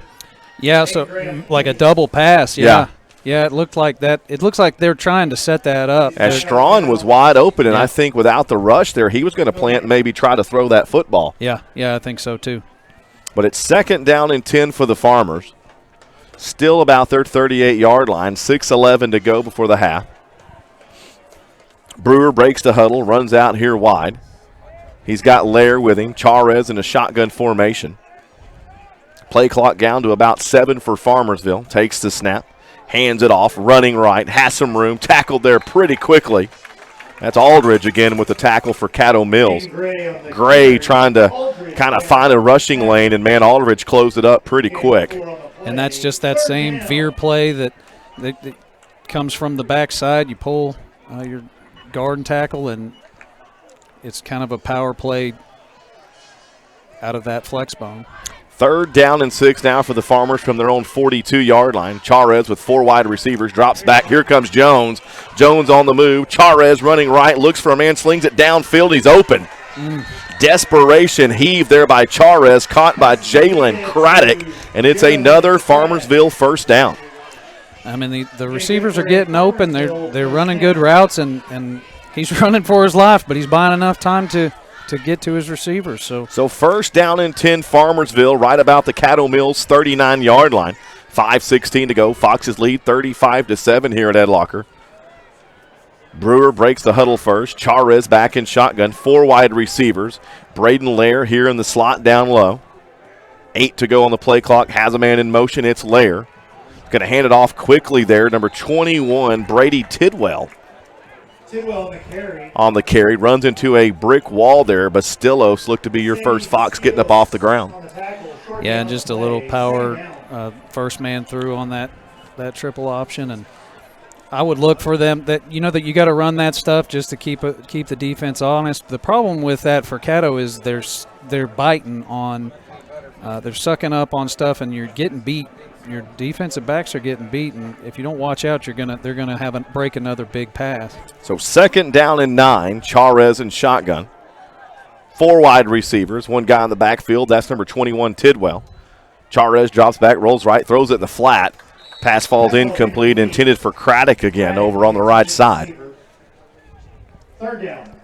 One thing about the Caddo Mills Foxes has done a good job tonight kind of sealing the edge on both sides. Burned a few times downfield, but the short screen passes has not been there tonight for Farmersville at all. No, and they've tried it 5 or 6 times and nothing going. And really the thing that we got to make sure we're going to defend better is the deep stuff in the middle of the field. That's where they had that one big play, and that's where I've seen receivers running open if this quarterback can hit them. So Charez with trips down here low. Full haul Aldridge, blitz from the get-go. Big loss there. Angus Aldridge with a huge sack on 3rd down. Huge loss on 3rd down and 9 with 4 minutes to go in the half. And as of right now, the Farmers are huddling up, and Charez is on the field like they may try to go for this. They're down 35-7 with 3:53 to go. It'll be 4th down and 15. And they right now have the offense on the field as Brewer breaks the huddle. Man, you better go deep in that playbook for 4th and 14. Play clock down to 7 for the Farmers. Charez in shotgun, 4 wide receivers. They're going for it. Great blocking, rolling right, looking for a man downfield. Hit as he throws, and Thomason tips the ball away. It'll be 1st down, Caddo Mills Foxes. And that's a great decision by great. Thomason. You could have intercepted it, but you would have lost 20 yards on that interception. So just knocking it down. And Coach Crane pretty upset. I think he thought Jones got lucky. He may have got away with a late hit there. Yeah, he did. He was coming in a little bit. He was coming in hot. Yeah. Mike could have stopped. Absolutely, but they didn't throw the flag, and it'll be a turnover on downs for the Farmers. That turnover on downs brought to you by 1885 Barbershop down in Royce City, Texas, in downtown as Townley drops back full blitz on the move. 45-50, 45-40, 35 and tackled. Forced out of bounds there, almost tripped over his own man, Pounds. Don't really know why he tackled him. Man, you'd like to see him. Farmersville's loading the box right now. They're running a pretty flat defense. I don't think they have anybody deeper than 5 yards. You'd like to see another deep shot. I know we're up by a lot, but it's still early enough to be throwing the ball down the field like that. So first down and 10, Fox is now all the way down to the Farmers' 45-yard line. 3:10 to go before the half. 35-7 Foxes.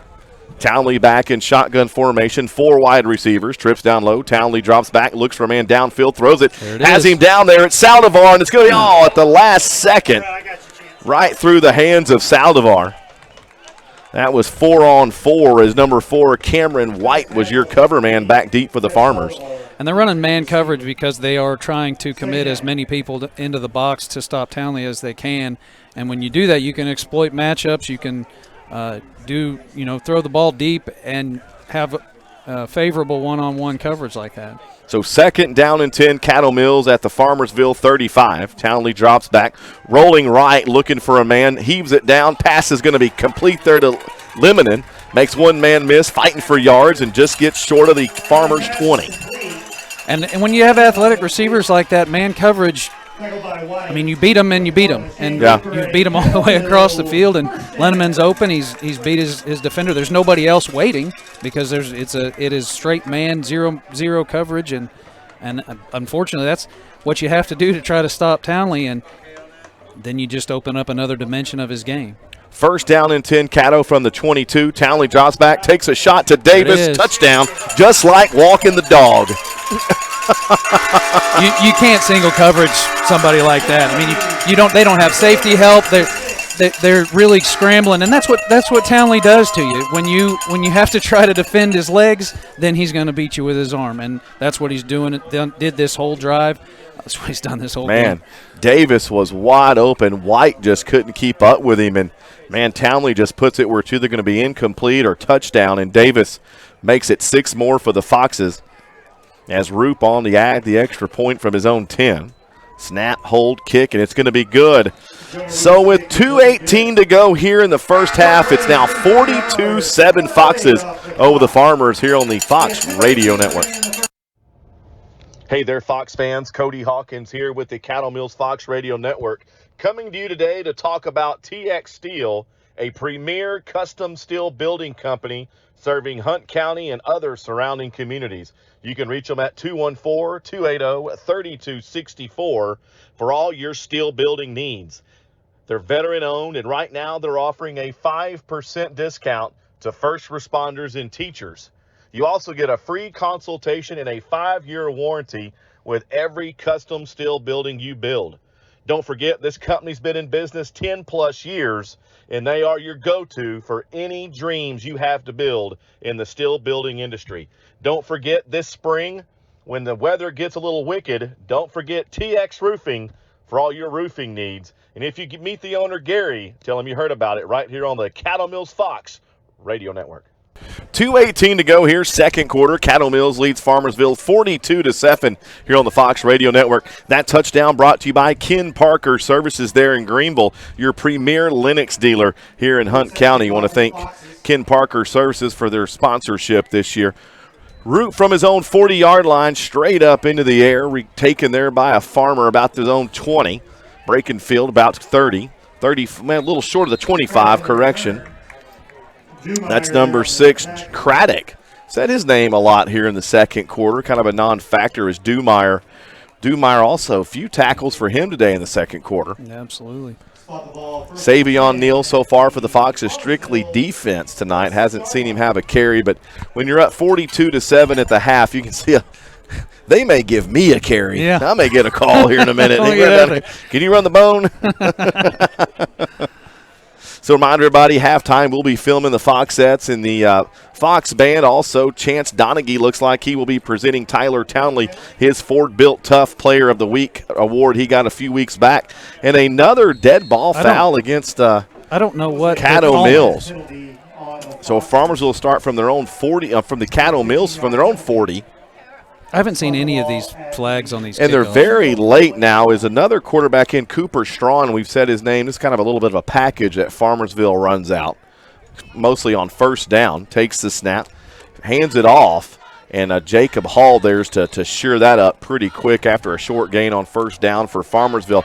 Of course, if you listen to the pregame show, you know the schedule gets a little wacky here for your Foxes after tonight. We go Thursday, Wednesday, Monday. Yeah, this is the last Friday night game of the season. Unless we play a playoff game on a Friday, but it's crazy. So follow your Fox social media pages or our Twitter account. Well, if there is changes in that schedule, I'm sure you Fox fans will be updated. 2nd down and 7 now for Farmersville from their own 44-yard line.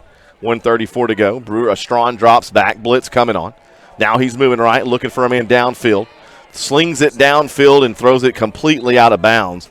Was trying to get it to Brewer, who was covered by Thomason pretty well there. I think he was just trying to get the ball out of his hand. Yeah, there was nothing open there, and they were only running the one route deep, and then they had the pitch back essentially running out in the flat, but not really many options to throw it to anyways, and he just kind of strung it out and threw it out of bounds. Pass falls incomplete. 3rd down and 7. Farmersville from their own 44-yard line. Foxes lead 42-7 right before the half here. Strawn's going to hand it off this time. That's going to be number 2, Layer, with a big run. Has Farmersville a first down in Caddo Mills territory. Finally, Aldridge got him on the ground. Just a little quick give underneath, and that's one that they haven't run yet. So a little wrinkle and had a good game out of it. So 1st down and 10 Farmersville now at the Caddo Mills 38-yard line. Strawn still at quarterback, 4 wide receivers. Fakes it. Now he's going to keep it. And he's going to be swallowed up quickly. He just can't fight off Dumeyer. Dumeyer said his name quite a bit tonight in the second quarter on the defensive side of the football. Remind everybody, we're going to show you all this stuff, and then the TX Steel and Roofing halftime show. We will try to break down some first half stats here from Ed Locker Stadium. Yeah, so that was just a read basically, and they had a guard pull out to lead for the quarterback, and he didn't block anybody. So had a personal foul chop block against Farmersville. Don't hear that called a lot. But in the bone, I could see why that penalty gets called a lot when they engage here and a guy goes low. Yep. And yeah, and when you run this offense, you're pulling guards and tackles a lot. So and there's a lot of cut blocking, especially when you got undersized linemen. They're do a lot of cutting in the middle just to create a pile to run around, and you can't hit a guy that's already being blocked. So after a personal foul, there's 53 seconds to go. In the first half, Caddo Mills leads 42-7. Give you some scores here, update you. Highland Park now leads Rockwall 26-9 over at Wilkerson Sanders Stadium. They just went in at the half. And over here at RCISD Stadium, Corsicana and Roy City tied at 14. They just went in the half over there as well.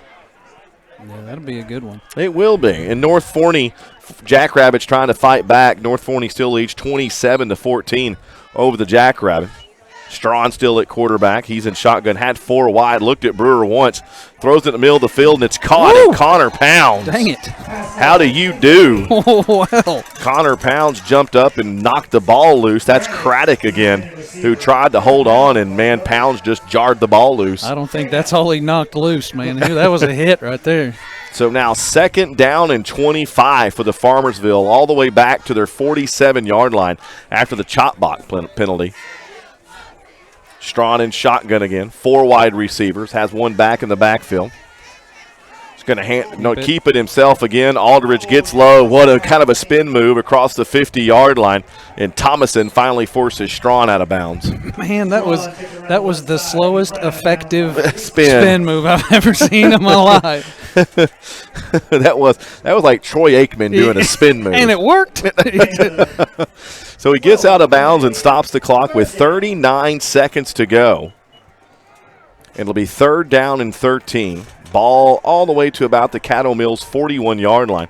3rd down and 13. Second quarter, 39 seconds ago. Been all Foxes since kickoff.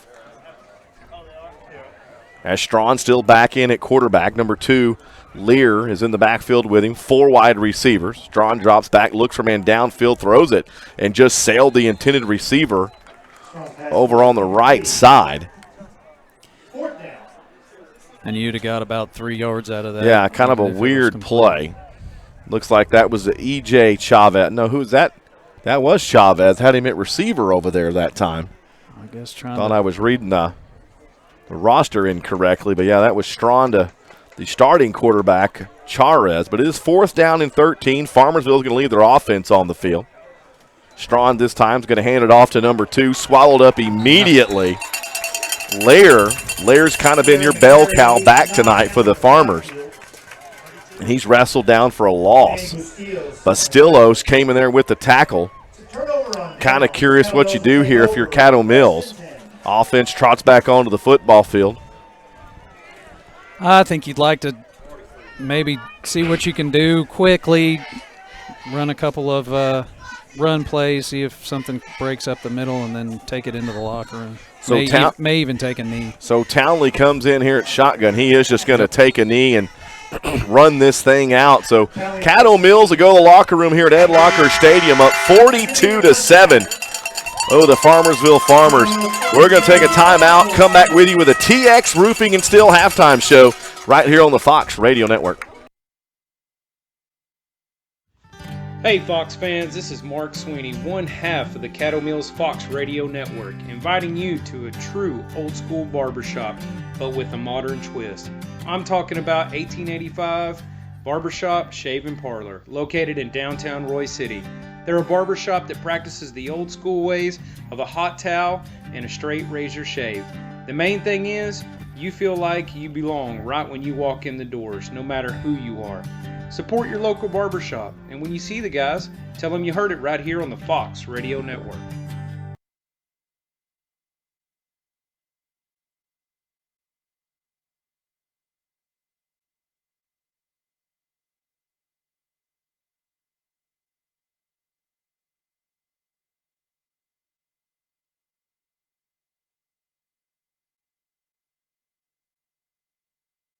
Prestigious recognition for his outstanding play in the Foxborough 50-28 victory over Aubrey. Tyler completed 17 of 23 passes for 400 yards and 3 touchdowns, and he added 157 yards rushing on 20 carries with 2 more scores. It's not all offense with Tyler, as he also had a crucial interception on defense. At this time, please welcome to the field Chance Donaghy of Donaghy Ford, along with his daughter Grace. Also on the field is Superintendent Luke Allison and high school principal Janet Everett. Mr. Donaghy will first present Tyler his Built Ford Tough High School Player of the Week trophy.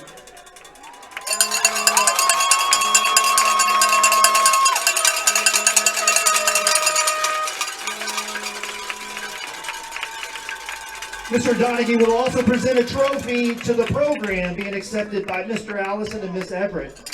Congratulations, Tyler, and all of his teammates. And thank you, Chance Donaghy and Donaghy Ford, for your support of Caddo Mills ISD.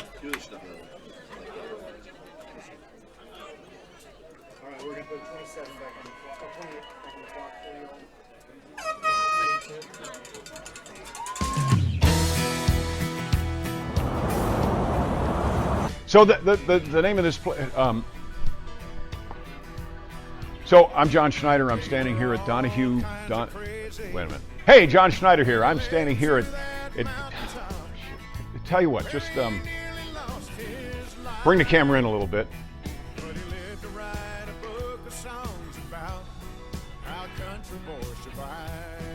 You got me? Am I in focus?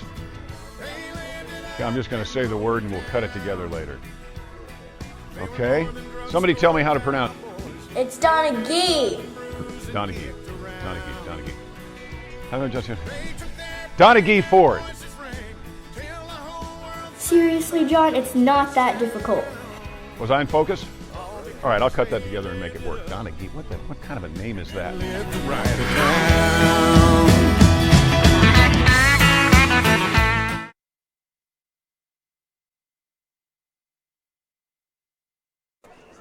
Go. Your team here. Obviously, Good. you're happy with the scoreboard, but are you happy with the state of your team right now? The mindset. We had a little bit of lull in the second quarter. Yes, sir. Absolutely. And our mind was not focused on the task at hand. And that's why we called them up and make sure we're going to go in there and make sure we're focused. We play 48 minutes. UIL gives us 48 minutes to play, and we want to compete and play all 48 minutes. Okay, Coach. Appreciate your time. Good luck second half. That was Mark Sweeney here with a couple little halftime quotes here from head coach Cody Crane. And, man, when you're up 42-7 at the half, you got to keep coaching. You got to keep playing. Now, if I'm maybe switching gears for Caddo Mills, I want to keep kids healthy. Yeah, and you want to get some looks with your backups and get some different. If you've got a guy that you want to try out in a different position or running some other plays with them and things like that.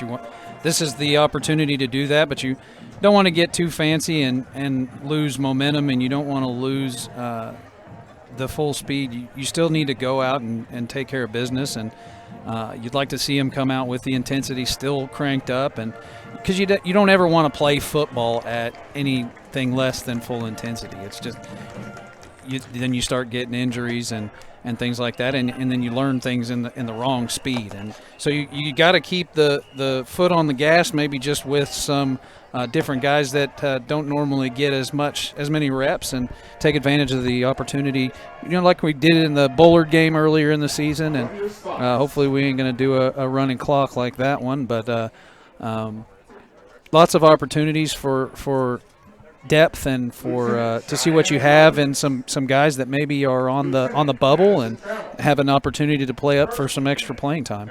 Halftime stats this week brought to you by Field of Greens. Man, this stat here is going to be unbelievable. Right now, Caddo Mills has 354 total yards of offense. Farmersville just 151. Farmersville actually ran 31 plays compared to Caddo Mills 25. Which that's that when you're scoring a lot. Right now, Townley 183 yards through the air for that Caddo Mills Fox offense right now. Yeah, and everything's working for him. So, you had a couple incomplete passes that were drops, and then a couple of errant passes. But for the most part, they're firing on all cylinders. Really only that lull that Coach Crane mentioned in the second quarter, and he lit into them pretty good, and it looked like they snapped right out of it after that one drive, and really that was more defense. For a team that ran the flex bone quite a bit, right now E.J. Charez only has 93 yards rushing. He is your leading rusher for the Farmersville Farmers. He's followed by Brendan Lair with 50 yards for the Farmers as well. Yeah, and you're running the ball on every play pretty much. They had the one drive where they completed essentially 2 passes, and that's where all their passing yards came from. But every other play is a rushing play, and when you can hold a running team like this, obviously we've got experience playing against heavy rushing teams all year, and in Aubrey and Canton really did that too. Gainesville did a lot of running the ball, and so to hold them the way that they have, this defense is hats off to them. They're growing every week, and they're playing stout, good defense, especially in the trenches. That's what I like to see is how do you control the line of scrimmage, and that's how you control the running game. So it's good to watch. It's fun to see, especially when a defense like this complements such a high-powered offense and can really take the ball out of a ball control offense. Well, Tyler Townley, of course, we mentioned 8 for 13, 183 yards through the air for Caddo Mills. Also, he's your leading rusher with 10 rushing attempts for 143 yards. 3 touchdowns for Tyler Townley on the ground for Caddo Mills here in the first half. Yeah, 14 yards a carry is not bad, is it? No, that'll work. Gavin Clayton also 21 yards rushing for him, and Jet Saldivar had 7 yards on the ground, mostly on that jet sweep. So, kind of curious to see if you'll see maybe Thomason come in at quarterback, maybe start playing some of these 2 deeps, and maybe give these starters to – and I don't want to jinx it. I know there's a lot of big games. We still got Ford. We still got Community. But, man, Caddo Mills kind of maybe has to get more of in a playoff mentality trying to keep these kids healthy. Yeah, absolutely, and you build out your depth in a game like this, so you need to get reps. These guys that could potentially be playing come playoff time, if you have, God forbid, any kind of injuries, you need to have those kind of reps. They're valuable, especially at positions like the quarterback position. So you want to get Thomason in there, like he did play a good little bit in that Bullard game, and you want to get him out there. Obviously, you're going to come out in the second half with your starters. You want to establish at least half a quarter or a full quarter of, you may run some different stuff, try some different things out to build out your playbook, see what you have in a few plays that maybe were on the fringe of what you were thinking about running. Hey, what's this going to look like? And things that maybe you came up with in the coaches' meetings this week. And you try those things now. It's safe to do that. And then you build on that. You get your depth guys, get them those valuable reps, and then you ride it on out of here, hopefully with no injuries and a healthy squad to head on into next week when we start changing the days of the week that we play on, and everything gets funky. Things get moving on. I want to thank Field of Greens this week for sponsoring our halftime stats. Field of Greens, your Caddo Mills, Hunt County landscape destination. Foxes lead 42-7 here on the Fox Radio Network. We're going to thank a few of those sponsors. Come back with us. You're listening to the TX Roofing and Steel halftime show here on the Fox Radio Network. Welcome to Rap Garage. I'm WG356, and I'll be guiding you through this bad boy. Some of our deadliest designs: climate-controlled environment, LED lighting, custom installation. I know, right? Our installers are the heartbeat of the shop. Rap Garage. Simply different. Hey there, Fox fans. Cody Hawkins here with the Caddo Mills Fox Radio Network, coming to you today to talk about TX Steel, a premier custom steel building company serving Hunt County and other surrounding communities. You can reach them at 214-280-3264 for all your steel building needs. They're veteran-owned, and right now they're offering a 5% discount to first responders and teachers. You also get a free consultation and a 5-year warranty with every custom steel building you build. Don't forget, this company's been in business 10-plus years, and they are your go-to for any dreams you have to build in the steel building industry. Don't forget, this spring, when the weather gets a little wicked, don't forget TX Roofing for all your roofing needs. And if you meet the owner, Gary, tell him you heard about it right here on the Caddo Mills Fox Radio Network. Hey there, Fox fans. This is Cody Hawkins, one half of the Caddo Mills Fox Radio Network, inviting you to Alumni Sports Grill located in downtown Royce City. They've got everything you need for any sports you need. TVs, wall-to-wall, Mavericks, Rangers, Stars, and Cowboys. And don't forget, folks, it's college football on Saturdays and the big event, the NFL Sunday Ticket, wall-to-wall football on Sundays. Any team you root for, they've got the TV for you. Don't forget daily specials, including Wing Wednesday and Taco Tuesday. And if you do see the owner, Tim, tell him you heard about it right here on the Caddo Mills Fox Radio Network.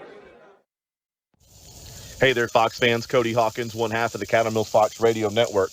Here to remind you that it's that time of year again, folks. It's football season, which also means it's grilling season. And there is not another place around to get your fresh-cut sausage or hamburger patties or all the meats for your cowboy game or your tailgate party than Butcherman's Gourmet Sausage located in Burrow, Texas. The Mott family has the widest variety of fresh-cut steaks, hamburger patties, and fresh-made sausage anywhere around. Don't forget, folks, the jalapeno cheddar patties are out of this world. They're always fresh made at Butcherman Sausage, located in Burrow, Texas. And if you go in there and you see the Mott family, tell them you heard about them right here on the Caddo Mills Fox Radio Network. Hey there, Fox fans. This is Mark Sweeney here with the Caddo Mills Fox Radio Network. If you're looking to give your home a fresh new look, possibly protect your foundation with seamless gutters, or in need of a quality fence, we've got the right company for you. That's right, I'm talking about Field of Greens. They're locally owned and proudly support Caddo Mills ISD. Receive a free quote by contacting Sean Pruitt at 469-534-9473. When you do, be sure to mention if you're a veteran, first responder, teacher, or faculty member to receive your discount. Again, that number to call, 469-534-9473. Hey, it's Kevin Mosier with the Caddo Mills Fox Radio Network, and we want to thank Ken Parker Service for supporting the Caddo Mills football broadcast. Ken Parker Service is a Lennox Premier dealer, has been servicing Northeast Texas residential and commercial heating and air needs since 1977. I personally have been a longtime customer of Ken Parker and love my Lennox unit. It does a great job of keeping the house cool in the summer and warm in the winter. For all your heating and air conditioning needs, contact Ken Parker Service at 903-883-2829, and that's for Wesley Lade. Again, 903-883-2829.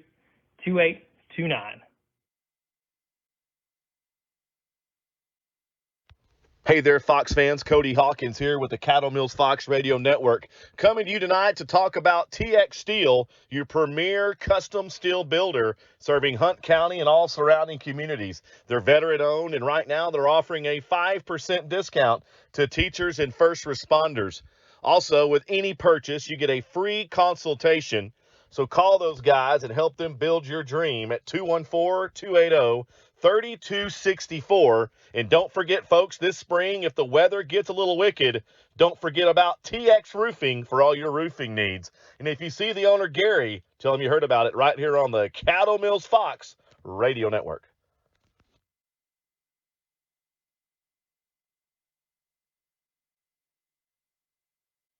And we're back here at Ed Locker Stadium. Your Foxes lead 42-17. The Farmersville band here down before us. Want to throw Tyler Townley one more congratulations on being the Ford Built Tough Player of the Week. Of course, that goes way back from when the Foxes played Aubrey here about 2 weeks ago. Reminder, I want to thank our sponsors, Donaghy Ford and GMC in Greenville, Alumni Sports Grill in downtown Roy City, Wrap Garage, Ken Parker Services, Butcherman's Gourmet Sausage, 1885 Barbershop in downtown Roy City, down on Main Street, TX Roofing and Steel, Gary Wilkinson, happy birthday from the Fox Radio Network. And Field of Greens, of course, your landscape destination here in Caddo and surrounding Hunt County. Also, don't forget, you can take that digital ticket stub there to Alumni Sports Grill in downtown Roy City tonight and get a half-price appetizer because the Foxes scored 28-plus points tonight here at Ed Locker Stadium. Also, if you do have a Fox card, the Alumni Sports Grill is on your Fox card. That's a $5 off your bill of sale over at the Alumni Sports Grill tonight. Also, don't forget, Coach Cody Crane Show next week live at Alumni Sports Grill, 6:30 Wednesday night. Coach Crane will bring in this game film, and we'll watch it, go over some things. I'll do the live interview there, and you can also have a little Q&A with parents. You can ask Coach about anything you want to. I'm sure a question is going to be in everybody's mind is this wacky schedule. Of course, our next broadcast, unless something drastically changes in the next few days, will be Thursday night. Caddo Mills will take on the Community Braves down in Nevada. Of course, for us, game time is 7:30. Pre-game show starts at 7 o'clock here on the Fox Radio Network. So also, once again, we remind everybody, Booster Club needs volunteers, programs, construction workers, concession stand workers down there. Also, you get into the game for free. You get a free meal, and you can watch half of the game here at Ed Locker Stadium. So definitely want to get a hold of Corey Colwell and do a little Booster Club. Joining $20 gets you in the Caddo Mills Booster Club. But the big important thing tonight, November 3rd, is Election Day. You can early vote now here at the administration building here in Caddo Mills. There's a $90 million school bond on the ballot for Caddo Mills ISD. Of course, addresses a lot of things. Brand new high school ag barn. If you haven't been on the Facebook page for the district, ag barn's really cool. LED lighting upgrades, the parking lot here at the middle school, LED upgrades. So a lot of things in this bond package that goes to the future of our children here in Caddo Mills ISD. Your voice needs to be heard. Do not forget, November 3rd is Election Day. Early vote now. And of course, your early polling location will be right out here at CMISD administration building. So we're back here. Pop Rider had to go talk to some people. I was kind of riding solo there for a little bit, but man, 42-7. Of course, we were talking on the Field of Greens during the stats that Field of Greens brought us in the TX Roofing and Steel halftime show. Maybe be curious to see how Caddo Mills comes out having the football. Who we see back at quarterback to start this third quarter. I think it's going to be your starter still. I don't think you come out of any halftime in any game and start subbing already. You want to come out and at least get a series or two with your starters in.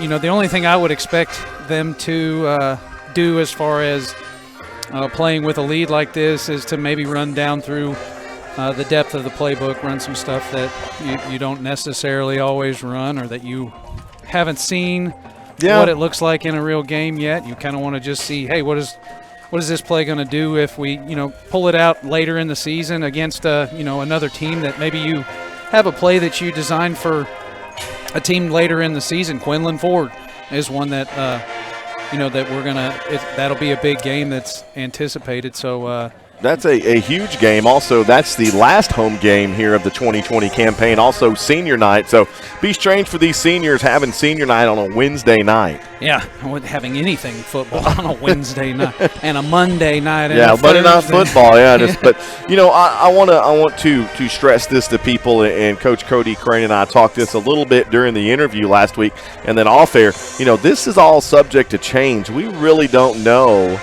With the UIL and some of the rules that are COVID related, we don't know. That Monday may go into a Saturday night. Yeah, we may be here at Ed Locker, and I know being a CMYSA, that would kink y'all's schedule a little bit. Yeah, and we've already the game that's on Wednesday, they're going to have to use the field to practice. So we did. Coach Crane and I worked together to move a couple of games we had scheduled here. Thankfully, there were other organizations that were just playing here, so we were able to move them, and they're going to be able to get their practice in as soon as we finish our day here. But that's what's had to been our reality, is when they're moving games to days that we normally practice, we're moving practices. When they have to do things on Saturday, obviously they take the priority. But Coach Crane has been fantastic at not only working with us on access to the field and moving things around, but also he's been helping out with coaching some of our teams, and he's got a boy that plays on one of the teams. So it's just a great feeling to have the high school so involved in the youth sports, and I think that's something that as we build that out, it's going to be huge for the program in the future. And we've got Jason Thomason that comes and helps out. So does Jacob Hall, and some of the other players on this team come out, and it's such a big deal for the little guys to be able to hang out with the high school guys, the older boys, and it's a great thing for our program and for the program as a whole. Absolutely. So Justin and I are going to take a timeout here. This is your Fox halftime show, the Foxettes and the Caddo Mills Band, brought to you by TX Roofing and Steel. We'll be back with you, bringing you the third quarter right here on the Fox Radio Network. Put your hands together and welcome your mighty Foxes.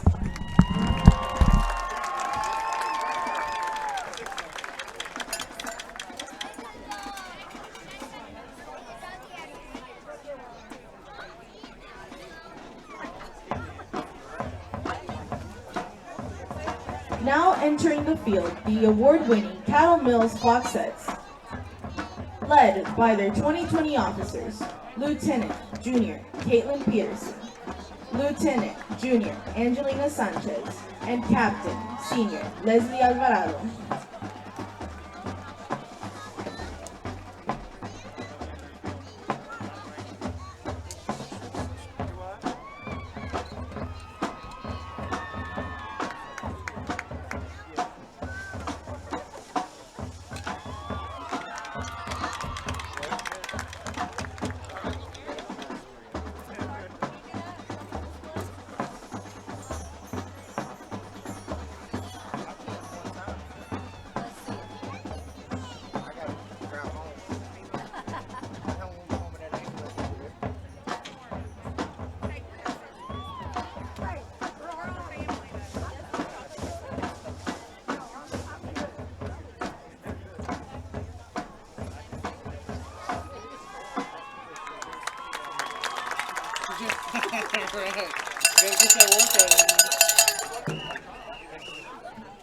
Fox sets of the week are freshman Anjanae Gray and sophomore Kyla Allen.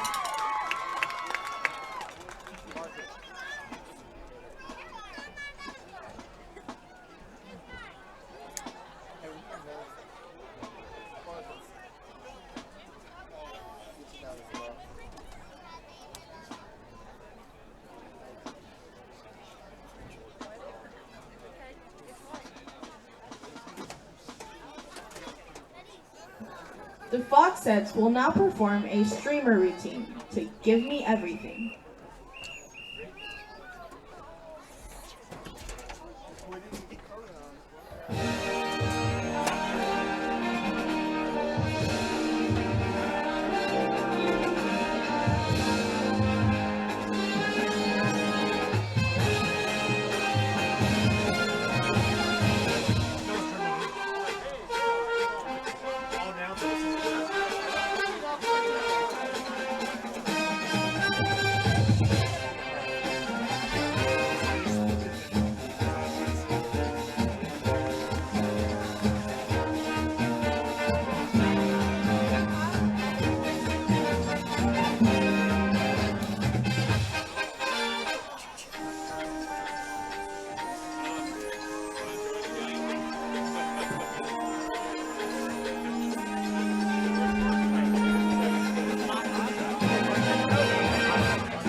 The Fox sets are under the direction of Miss Gina Roden. Let's hear it for our Fox sets.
Drum majors are Spencer Whitney and Garrett Dumas. Band directors are Brian Myers, Jeremy Walford, and Abby Marosek. You have one more quarter to buy your raffle tickets from the band pieces. Thank you, and we'll see you at the Spirit Line.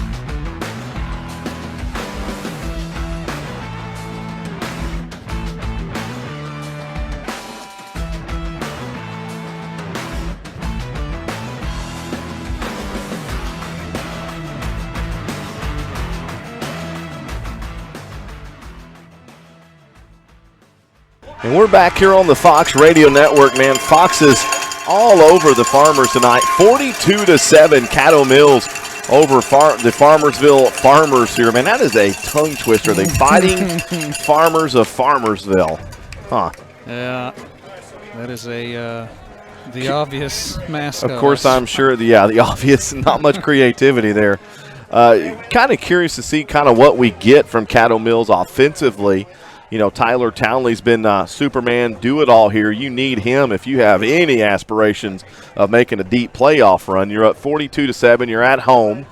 I'm curious to maybe see how Coach Crane plays this third or fourth quarter. You know, we're up almost the same score, of course, as Justin alluded to against Aubrey, and they ran a continuous clock.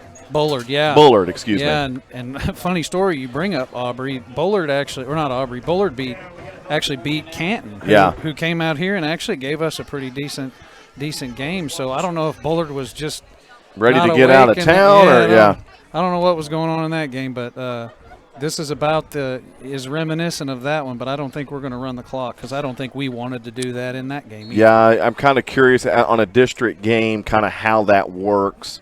That was very early on in the season. No, yeah, because, I mean, every minute is valuable. And like Coach Crane mentioned about that Bullard game is, you know, you when you run the clock like that, you lose minutes for your backups. And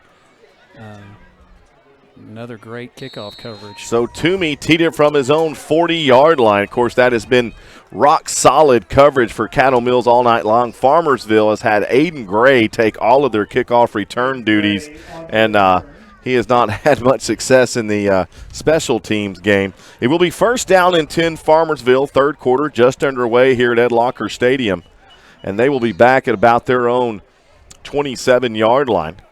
Looks like we're going to start the half here, kind of break the huddle here. Charez will start this second half with 4 wide receivers, one back in the backfield. It is Tidwell. Charez takes the snap, fakes it, slings it out here. That's Brewer. He's open, and he just dropped the football, and he's beating himself on the helmet. Trey Brewer Yeah. Man, I'll tell you, that's probably the best thing he did was drop that ball because Connor Pounds was on a horse headed his direction. He was not going to like the result of catching that football. So it's 2nd down and 10, Farmersville, their own 24-yard line. Third quarter just underway. 42-7. This thing's been all Caddo Mills since they came out of the locker room back in the first quarter. Charez in shotgun along with Tidwell. 4 wide receivers, drops back, has some blocking. Now he's going to plant and throw and just sling it downfield. Well over the defense and his receiver's head. Pass included for number 12, Strawn, the intended receiver for the Farmers. And I didn't see what happened at the end of that route, but it looked like he just stopped running it. So 3rd down and long now. 3rd down and 10, Farmersville back at their own 24-yard line. Just trying to figure out some way to find some positive drives is Farmersville. Brewer breaks the huddle first. He's running out this direction. Number 2, Lair in the slot with him. Charez in shotgun. 4 wide receivers. Man in motion, it's Lair. Looking for a pitch man is Charez. He's going to keep it, run forward, and have a Farmersville first down out across the 35-yard line. So that's that is actually what I expected him to do earlier in the game is try to throw the ball and then settle back into the triple option, and because that's really what you're going to have to do if you want to stretch the field and keep pace with our offense, and that was a successful triple option because they had thrown the ball in the previous 2 downs. So Brewer made the tackle. Charez in shotgun. Tidwell in the backfield with him. Charez this time is going to hand it to Gray, bouncing around out in the second level. Wrestled down finally Bastillos as Gray crosses the 40-yard line. Little positive gain there for Farmersville. It will be 2nd down, clock running, 10:58 to go third quarter. 42-yard line is Farmersville. Gain of 5 makes it 2nd down and 5 for the Farmers. Charez has thrown a little bit more. Doesn't have a bad throw when he gets some time. No, yeah, but when he's running that fire drill, it's this time takes the snap, drop, plants, throw, caught out to Strawn. He's wrestled down immediately. We've really been defending all of the quick stuff on the perimeter. It hasn't done anything. It just hasn't done anything as Rife, man. Rife's a quick player. He gets Strawn on the ground immediately. It'll be 3rd down and 3, short gain of 2 on the completion for Farmersville. As Brewer breaks the huddle quick here every time, Charez is going to be in shotgun. Tidwell, kind of your traditional power I line there. Finally, hadn't seen this really all night long, this alignment. 2 wide receivers. Tidwell gets it, trying to bounce it, stretch it, and he's swallowed up quickly and may have lost a yard. Trying to see who that is. That is Brewer again with the tackle for Caddo Mills. And they just ran the shotgun with the little pistol, with the fullback in the pistol, and just tried to do a quick handoff, power up the middle, and nothing going. So it looks like Farmersville's going to leave their offense on the field. Charez breaks the huddle. Tidwell in the backfield, same alignment, 4 wide, 2 left, 2 right.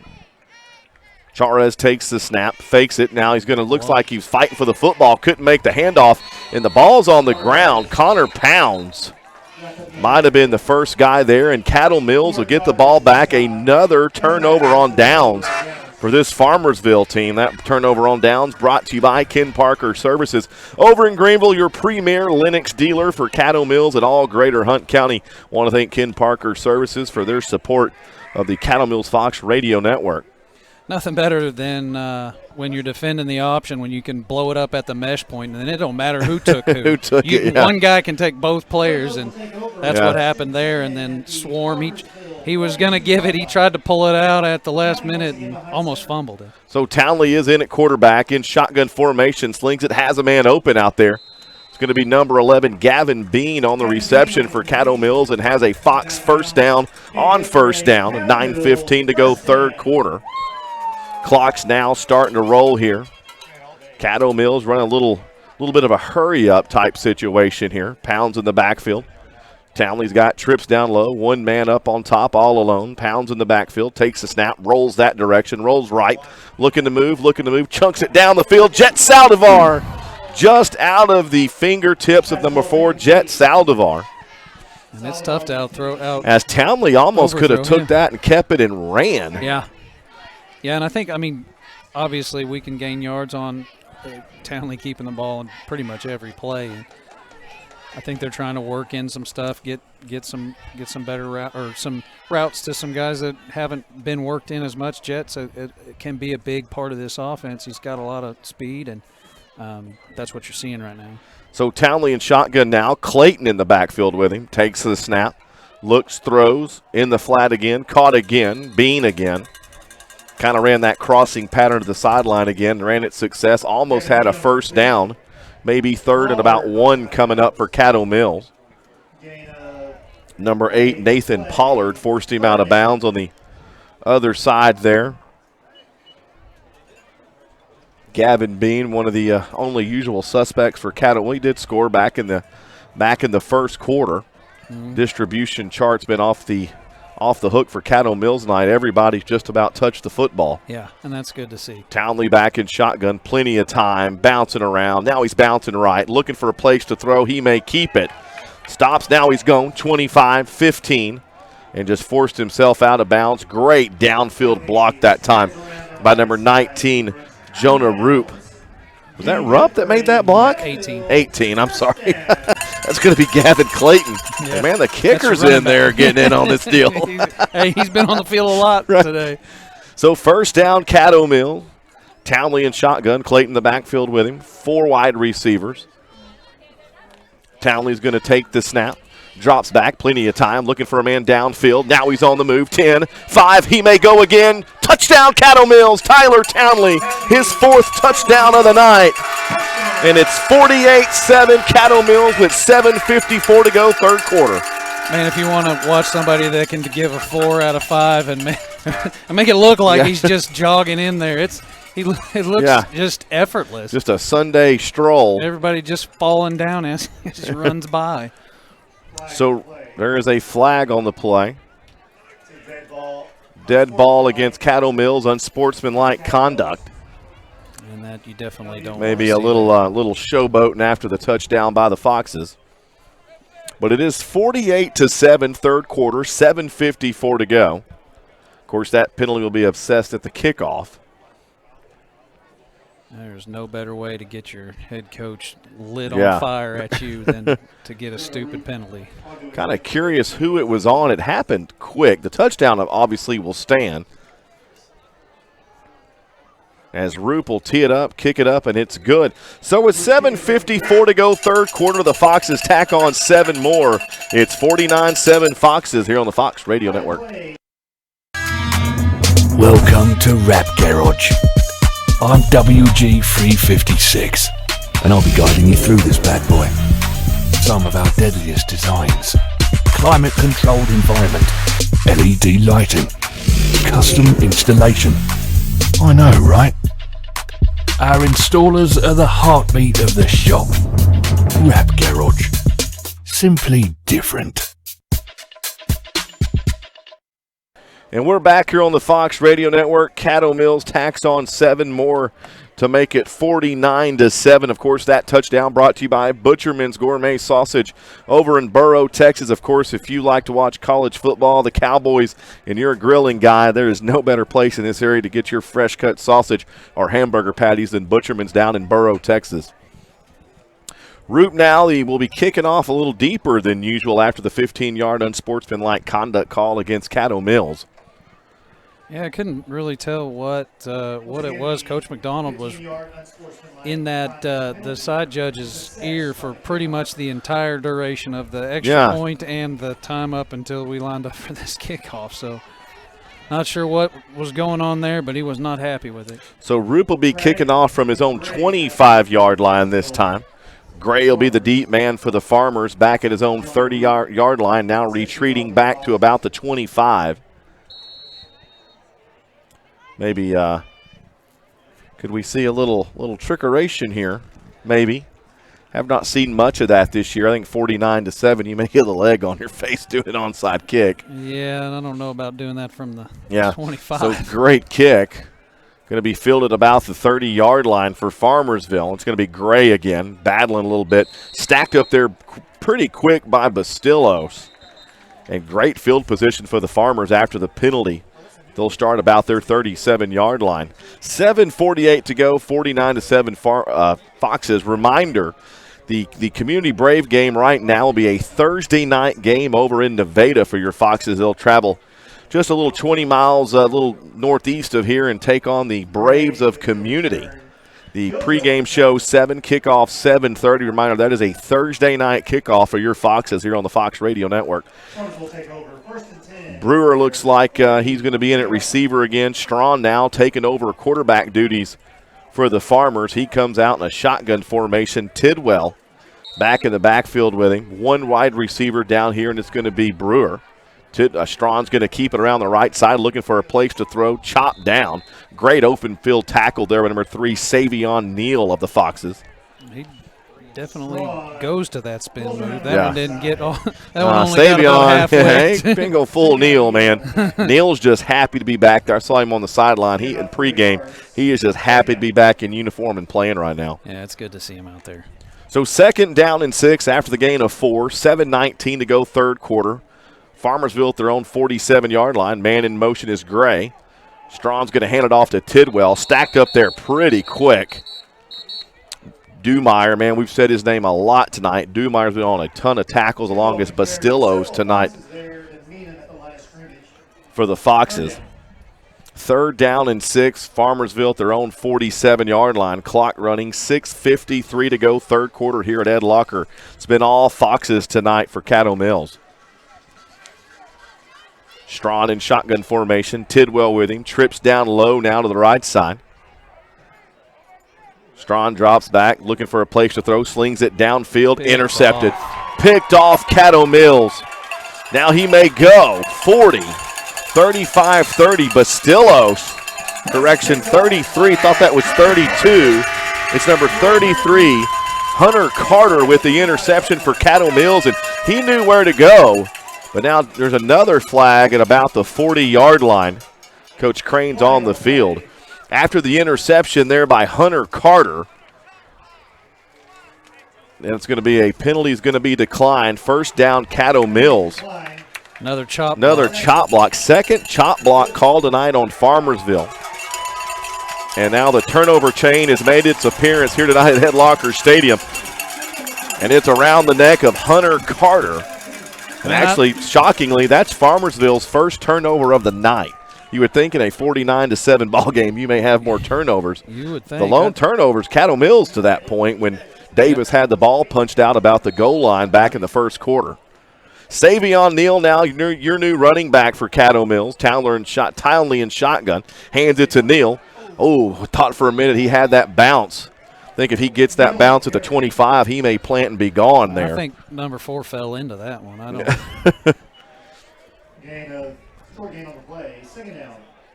So it looks like Neal's going to stay in the game and maybe move to receiver as Clayton now. 2 running backs in the backfield be Neal and Clayton along with Townley at quarterback. He's in a shotgun formation. 2 wide receivers down low. Takes the snap, drops back, has some time. Blitz comes late, slings it down the middle of the field. That's going to be Bean. That's going to be, knocked away.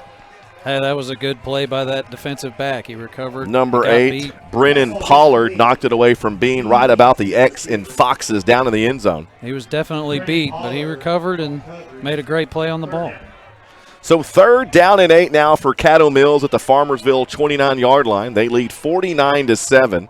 5:51 to go, third quarter. Neal stays in the game. 2 backs in the backfield. Clayton, Neal, and Townley's in shotgun. Now 2 wide receivers up top. 1 down low, it's Lamont. Townley's got some time. Has open field in front of him. He may go for it. 25-20, 15-10-5. Touchdown, Tyler Townley again. The 5th touchdown on the ground tonight for Tyler Townley. And Katie better bar the door here at Ed Locker. It's now 55-7, Caddo Mills. As you were right that time, he pretty much walked in the end zone. It's a human cheat code, man. It's just when you can do that and it doesn't even look like he's on anybody out on the field is even on the same level. So, of course, Caddo Mills tonight, they like to hang around in the 50s, and they've done it again tonight, 55-7. And I'm going to take your lead. I may need to holler over at alumni and say they might want to raise the bar a little bit on them half-price appetizers. Extra kick is good by Roop, and with 5:40 to go, third quarter, Foxes lead 56-7 here on the Fox Radio Network. Hey there, Fox fans. Cody Hawkins here with the Caddo Mills Fox Radio Network, coming to you today to talk about TX Steel, a premier custom steel building company serving Hunt County and other surrounding communities. You can reach them at 214-280-3264 for all your steel building needs. They're veteran-owned, and right now they're offering a 5% discount to first responders and teachers. You also get a free consultation and a 5-year warranty with every custom steel building you build. Don't forget, this company's been in business 10-plus years, and they are your go-to for any dreams you have to build in the steel building industry. Don't forget, this spring, when the weather gets a little wicked, don't forget TX Roofing for all your roofing needs. And if you meet the owner, Gary, tell him you heard about it right here on the Caddo Mills Fox Radio Network. Definitely want to thank TX Roofing and Steel. Happy birthday, Gary Wilkinson, the owner of TX Roofing and Steel, from the Caddo Mills Fox Radio Network. That touchdown there tonight, man, was brought to you by Donaghy Ford and GMC over in Greenville. And kind of a squib kick there is Brewer's going to have a fair catch tonight, and I believe everybody sponsored a few touchdowns tonight. I think they're getting their money's worth. They're getting their money's worth tonight. As Brewer will fair catch at about the 30-yard line. It is 56-7. Caddo Mills third quarter. Man, Caddo Mills came out and shook off any dust or any questions that this team might have that maybe Sunnyvale come out here and just go through the motions. They came out of the locker room ready to go, and, man, they kind of put this to bed early. Yeah, and that's what you wanted to see. I mean, you want to see them show up, and they're supposed to win this game, and they're supposed to win it big. You want to see, hey, we did just have a big game. We don't want to show up and say, hey, I know we're supposed to win this game. And, you don't want to see your kids get cocky, and they didn't. They came out here and played good football so far, and assignment football. They had a lull in the second quarter, but apart from that, it's been dominant. So now Strawn's in at quarterback, kind of runs a reverse, hands it off there quickly. And Brewer had the correction. That's Craddock that had the reverse that time. Number 13 for Caddo Mills had the tackle there. Carson Davis was your tackler there for Caddo Mills, so maybe starting to see some fresh faces for the Foxes along that defensive line. Yeah, I think so. I think you're going to start seeing kids getting reps, and that's what we need. That's what you need to happen right now, and especially when you get this big of a lead this early, you have a lot of time to play with. And we had a dead ball foul against Farmersville. I was wondering why the clock wasn't running. Never saw a flag on the field, though. They just kind of stopped play. It seems like that's happened a lot. And, that might be on Craddock when he threw the ball back at the official after the loss on the play. So that's the only thing I saw that may have drawn that flag, just a frustration penalty there for Farmersville. Yeah, and I mean, you get beaten this bad. There's a lot of frustration on the field. So now 5:25 to go. Strawn in quarterback, has a man in motion. Going to keep it himself this time, pitches it wildly, and it's actually hauled in there by number 2. I believe that's going to be Lair again over there. Kind of just overhand. Just kind of chunked it out there kind of wildly. That's been a lot of errant. Just like I said, I'm shocked that Farmersville's got one, because they've kind of been doing these wild pitches all night long, and they've just been hauled in. The one interception by Carter. Third down, 18 now for Farmersville. 2 wide receivers down low, 1 back in the backfield. It's going to be Tidwell. Drops back, throws it out here in the flat. Pass is caught. Plant made a move. Needs to make a few more moves than that. Is Lair well short of the first down. It was third down and 18.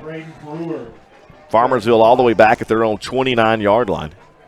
Clock running, 4:23 to go, makes it 4th down and 11 for Farmersville. I think they're going. This time you got to punt it. This time looks like Lair's going to be on the field to punt. Pounds now your return man back at his own 30-yard line, now creeping up to about his own 35. 4:03 to go, clock running. Snap. Could have blocked that. Aldridge kind of put on the brakes a little bit. Takes a Farmers bounce and gets to about the 32-yard line. So see what Caddo Mills does here.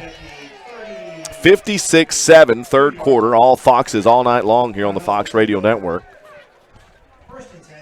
Looked like we have first down and 10, and I'm like you. I'm watching the Fox sideline just to see if. I think Connor just got told he's done for the night. Yeah, I think Pounds may be done. Looks like Sabion's on the sideline as well. But looks like Jason Thomason now checking in at quarterback. So Jason going to get a few snaps tonight. It's 56-7 Foxes. Tyler Townley's night looks to be about done here at Ed Locker Stadium. We can put the Ferrari back in the garage till community. That's right. So Thomason drops back, throws it, has a man open, pass is complete. Seeing who that is out there. Looks like that may be Bean. That's going to be a face mask call against Farmersville way over on the opposite sideline on the 40. That was Bean with the reception for Caddo Mills, and that is definitely going to be a face mask call against Farmersville. Thomason, of course, a junior. Clayton now's back in the backfield at running back. Face mask is the call. So it'll be a 15-yard penalty against Farmersville. So you had a unsportsmanlike on your last drive, and then you start this drive after a team's up 56-7. You're going to spot them 15 more yards. Yeah, this is one of those that you just. Yeah. So Thomason back in a shotgun formation along with Clayton. 4 wide receivers. Thomason drops back, rolls right, looking for a man downfield. Throws it. It's going to be caught complete. Jet Saldivar caught it right about the 35-yard line of Farmersville. That was a great block by his running back, coming back and protecting his backside on that one. He could have been sacked pretty quickly, and so great job there. So first down and 10 Foxes right about the Farmersville 35-yard line. Thomason back in a shotgun formation, 4 wide receivers. Clayton back in the backfield. Now Clayton runs to the right side of Thomason. Takes the snap, looks, plenty of time. Drops back, now moving left, looking for a man downfield. Throws it, slings it, pass incomplete. Probably a smart incompletion there by Thomason. Yeah, he had that crossing route. He just didn't have enough time to set and throw it accurately. So it stops the clock, 2:51 to go third quarter. 56-7 Foxes all over the Farmers here at Ed Locker Stadium. Second down and 10. Caddo Mills now at the Farmersville 35-yard line. Thomason in at quarterback for your Foxes. 5 rushing touchdowns for Tyler Townley tonight for Caddo Mills. Thomason in shotgun formation, 3 wide receivers. Hikes the leg, waits for the snap, has it, fakes the handoff, looks, going to toss it up downfield for Lemonin. He's going to have it, and he is going to be tackled. So Thomason the Lemonin, and Thomason took a little shot after he threw the football. Gets up okay. It'll be first and goal, Caddo Mills from the Farmersville 3. There's a flag down. I don't know if that's holding on the defense. It looked like he might have tried to grab him in the middle at the beginning of that route, but Thomason just laid it right over the top, just enough to where that was a nice touch. Lemonin caught the football. Good call there, Pop. It is a holding call against Farmersville. Of course, that'll be declined. It'll be first and goal from the 3. Foxes looking to break 60 tonight. Yeah. Thomason at shotgun formation. Bean checks back in at receiver. Toomey now over on the far side all alone. Clayton in shotgun. Thomason's back in shotgun with him, waiting the snap. Play clock down to about 9 for Caddo Mills. Takes the snap, hands to Clayton, right up the middle. Yes. Touchdown, Caddo Mills. I love seeing that because Clayton was blocking. Yeah. He did great job in protection that whole drive, picked up blitzers. He was doing a great job. You like to see it back. When he blocks that well on passing plays, get rewarded at the end. Absolutely. Thomason, great drive there. Still looks a little, took a shot there after he threw the football. The completion there to Lemonin. Going to get him a shot there, but another Caddo Mills runner is in the end zone tonight, and it's 62-7 Foxes. As Roop here Give him an ice bath after the game. That kick is good. So with 2:19 to go, third quarter, Foxes tack on another 7. It's now 63-7 Foxes here on the Fox Radio Network. Hey Fox fans, this is Mark Sweeney, one half of the Caddo Mills Fox Radio Network, inviting you to a true old school barbershop, but with a modern twist. I'm talking about 1885 Barbershop Shave and Parlor, located in downtown Roy City. They're a barbershop that practices the old school ways of a hot towel and a straight razor shave. The main thing is, you feel like you belong right when you walk in the doors, no matter who you are. Support your local barbershop, and when you see the guys, tell them you heard it right here on the Fox Radio Network. And we're back here on the Fox Radio Network. Clayton gets in the end zone for your Foxes, and it's 63-7 Caddo Mills. That touchdown brought to you by Field of Greens, your landscape destination here for Caddo Mills in the greater Hunt County. They also sponsored the halftime stats tonight for the TX Roofing and Steel halftime show here on the Fox Radio Network. Man, just seems like sometimes this offense is plug and play. You know, Townley had a great night, but then Thomason gets in and hit some open receivers, did some things, and he gets the Foxes on the board with 7. It's nice to see because you like to think that Jason's the heir apparent. Yeah. And, you know, it's not going to be the same style of offense. He's not the same player. Nobody is as Tyler. So it's good to see him he's a good passer, and it's good to see him get out there and get some reps and have some success. So Roop kicks it. Brewer's going to field fair catch it again back at his own 30-yard line. We'll take a trip, do some scores now. The game that was a little closer a while ago now, Lakeview Centennial all over South Garland, 49-19, third quarter. Of course, Ennis and Greenville postpones. Highland Park now leads Rockwall 40-9. They just started, of course. Rockwall coming off that big win against South Lake Carroll last week, kind of in a weird situation right now. We'll get to more after this play, as it looks like Charez is back in the game. Sorry, I've had to write that name down and space it out a little bit. Charez back in the game, is going to sling it out here. Pass is going to be complete. Savion Neal had a little bit of an angle on him. But number 2 for the Farmers, Lair, comes in, has a decent reception on first down for the Farmers. Roy City down at RCISD Stadium, they now lead Corsicana 34-21. That game's moving. They've got about 8 minutes to go in the game. And over at Citibank Stadium in Forney, North Forney now leads the Forney Jackrabbits 45-14 with about 5:45 to go in the third quarter. Minute 25 to go here, third quarter. Caddo leads 63-7. Charez in shotgun with 4 wide receivers. Tidwell in the backfield. Hands it off to Tidwell. Gets to the second level, and he's wrestled down there by Dumeier.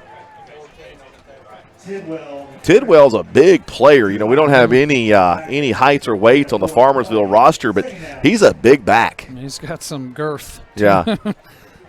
And Dumeier just got him low and wrestled him to the ground.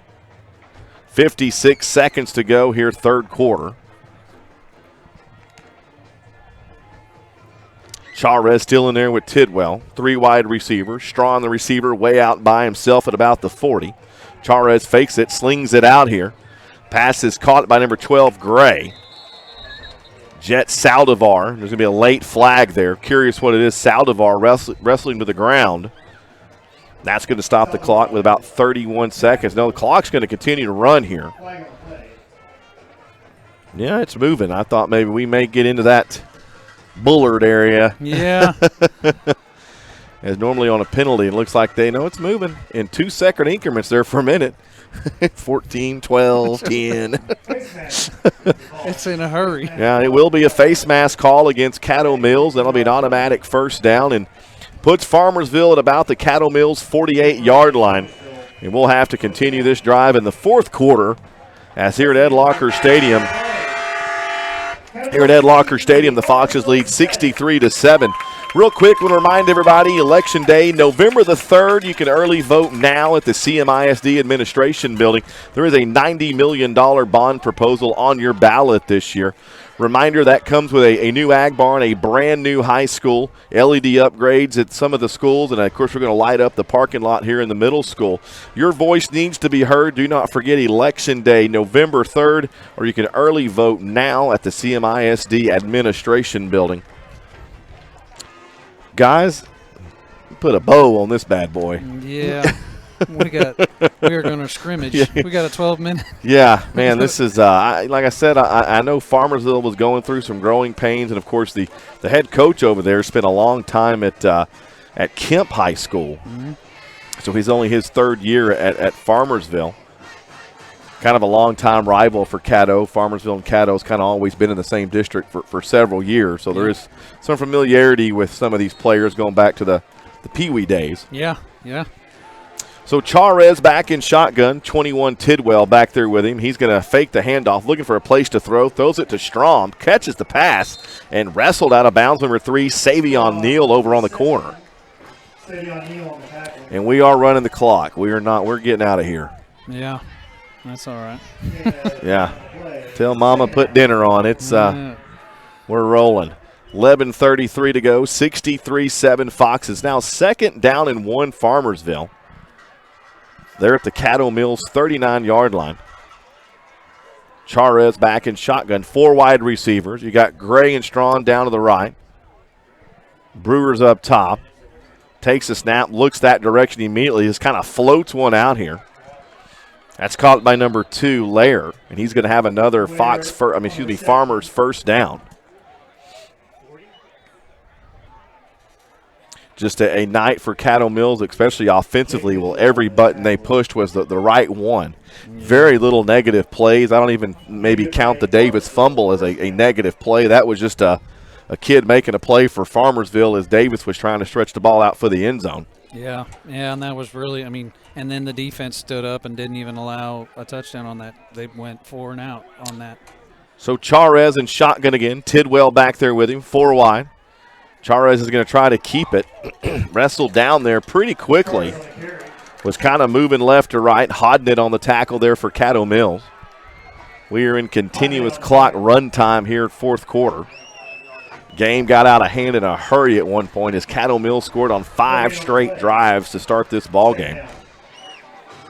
Yeah, we made it to the half-price appetizers in the first quarter. Absolutely. I will relay that message for sure. We'll be under 10 minutes to go in the ball game. Second down and 9. Farmers just trying to keep a little pride on the table right now for Farmersville. Play clock already down to 3 when they break the huddle. They'll either take a delay or a timeout, and they take a timeout. And we'll take one with them right here on the Fox Radio Network. Hey there, Fox fans. This is Cody Hawkins, one half of the Caddo Mills Fox Radio Network, inviting you to Alumni Sports Grill located in downtown Royce City.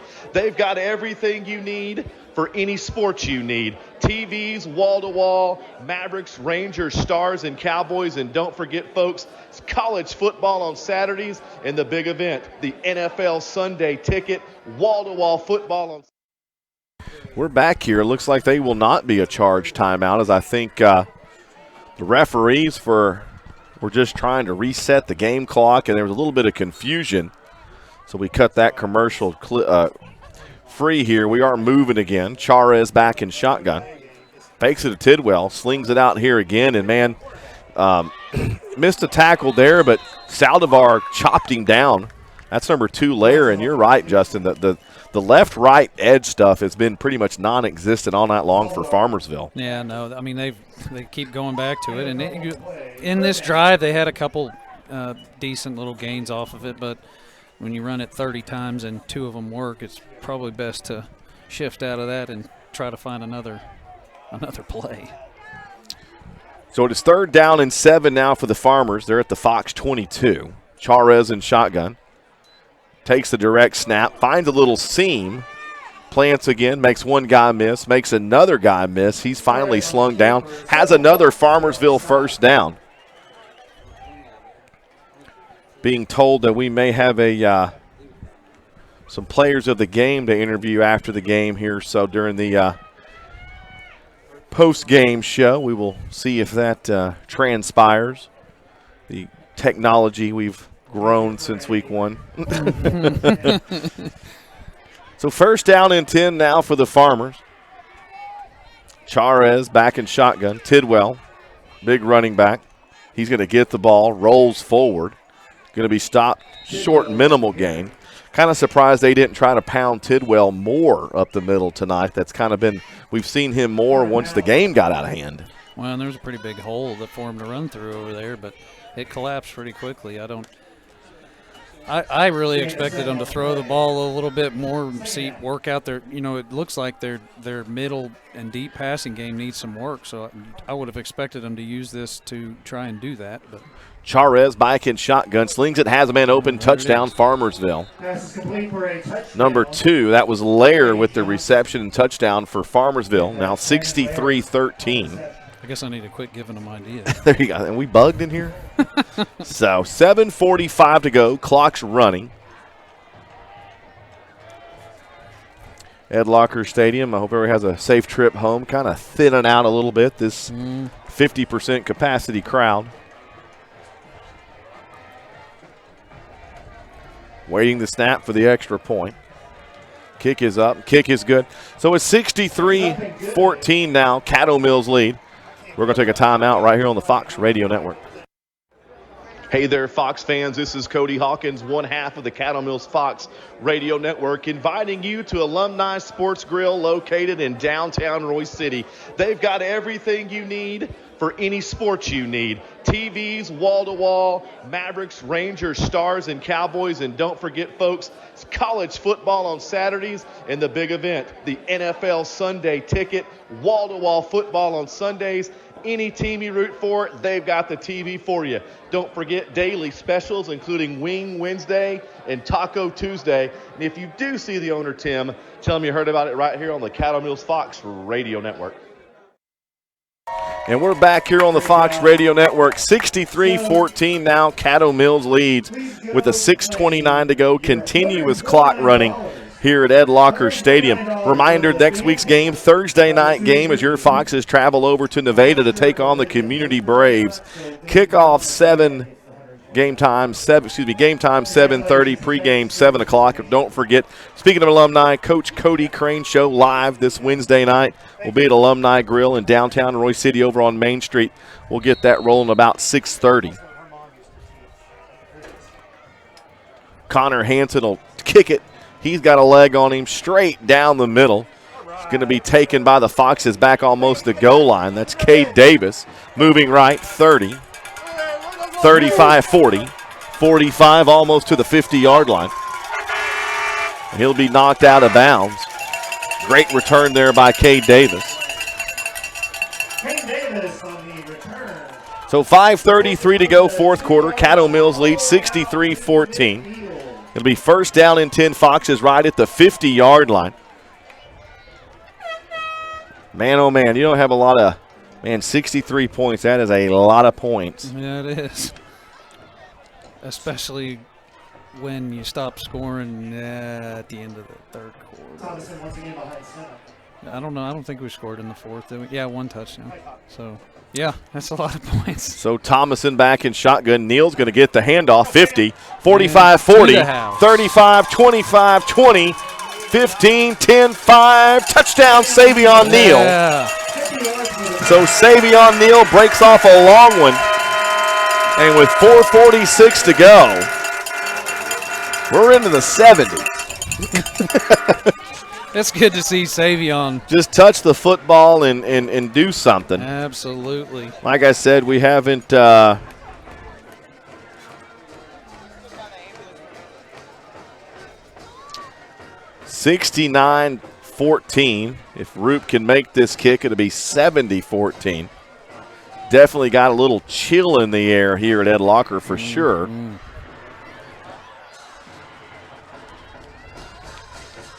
Roop's going to kick this thing off, and it's going to be good. 7 for 7. Or 7 for 10 7. for 10. I apologize. 10 for 10 on extra points.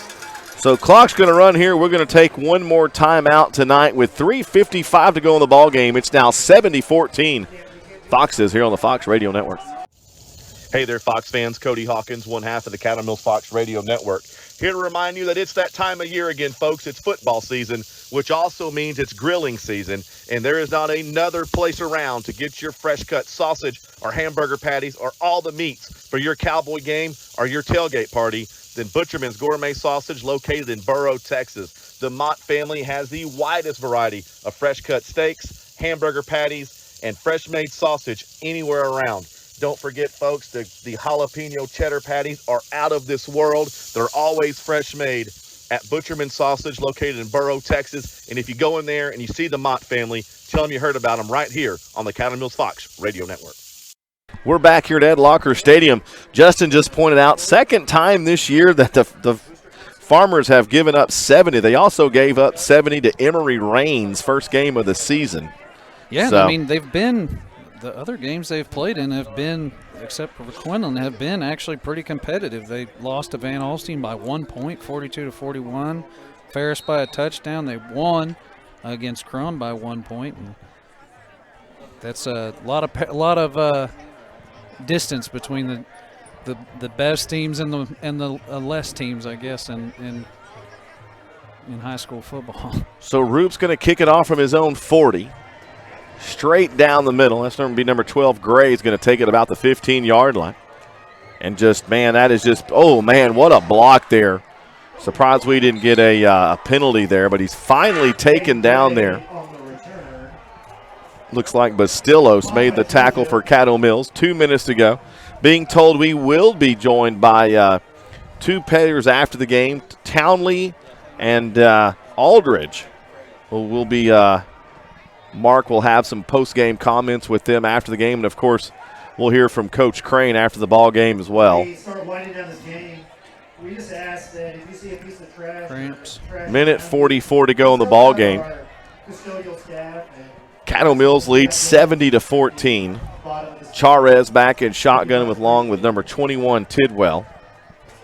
Charez takes the snap, hands it to Tidwell. Gets a little traction, now tries to cut it back up, and ball's on the ground. And they're going to say the runner was down.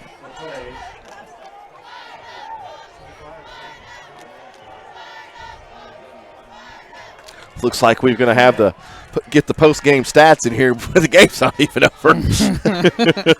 So clock's going to run here. Minute 7 to go. Caddo Mills looks like they're well in control, up 70-14. Charez is going to break the huddle with about 10 seconds to go on the ball on the play clock. Has a man in motion. It's Gray. He's going to hand it to Tidwell. He's going to be tackled short of the first down. We've ran a continuous clock the whole fourth quarter with about 45 seconds to go. So Caddo Mills will move to 6-0, man, for Farmersville now 1-5 for the Farmers. Caddo Mills will take a 6-0 record next week down to Nevada, take on the Community Braves. Yeah, and the community is another program that's rebuilding. They lost Neighbors, which was their entire offense last year, and so you don't want to say it's gonna. You don't want to expect another outcome like this, but now Charez out in the open field, ran around a little bit. Only way he was going to stop the clock was if they scored. So that's going to be the final play of the ball game as the clock's going to expire. And it's going to expire on the Farmers as well as Caddo Mills defeats Farmersville 70-14 here on the Fox Radio Network. We're going to take a short time out here, and we'll get into the TX Roofing and Steel postgame show here on the Fox Radio Network. Hey there, Fox fans. This is Mark Sweeney here with the Caddo Mills Fox Radio Network. If you're looking to give your home a fresh new look, possibly protect your foundation with seamless gutters, or in need of a quality fence, we've got the right company for you. That's right, I'm talking about Field of Greens. They're locally owned and proudly support Caddo Mills ISD. Receive a free quote by contacting Sean Pruitt at 469-534-9473. When you do, be sure to mention if you're a veteran, first responder, teacher, or faculty member to receive your discount. Again, that number to call, 469-534-9473. And we're back here on the Fox Radio Network awaiting some post-game comments. Of course, your players of the game tonight on the offense, of course, number 2, Tyler Townley.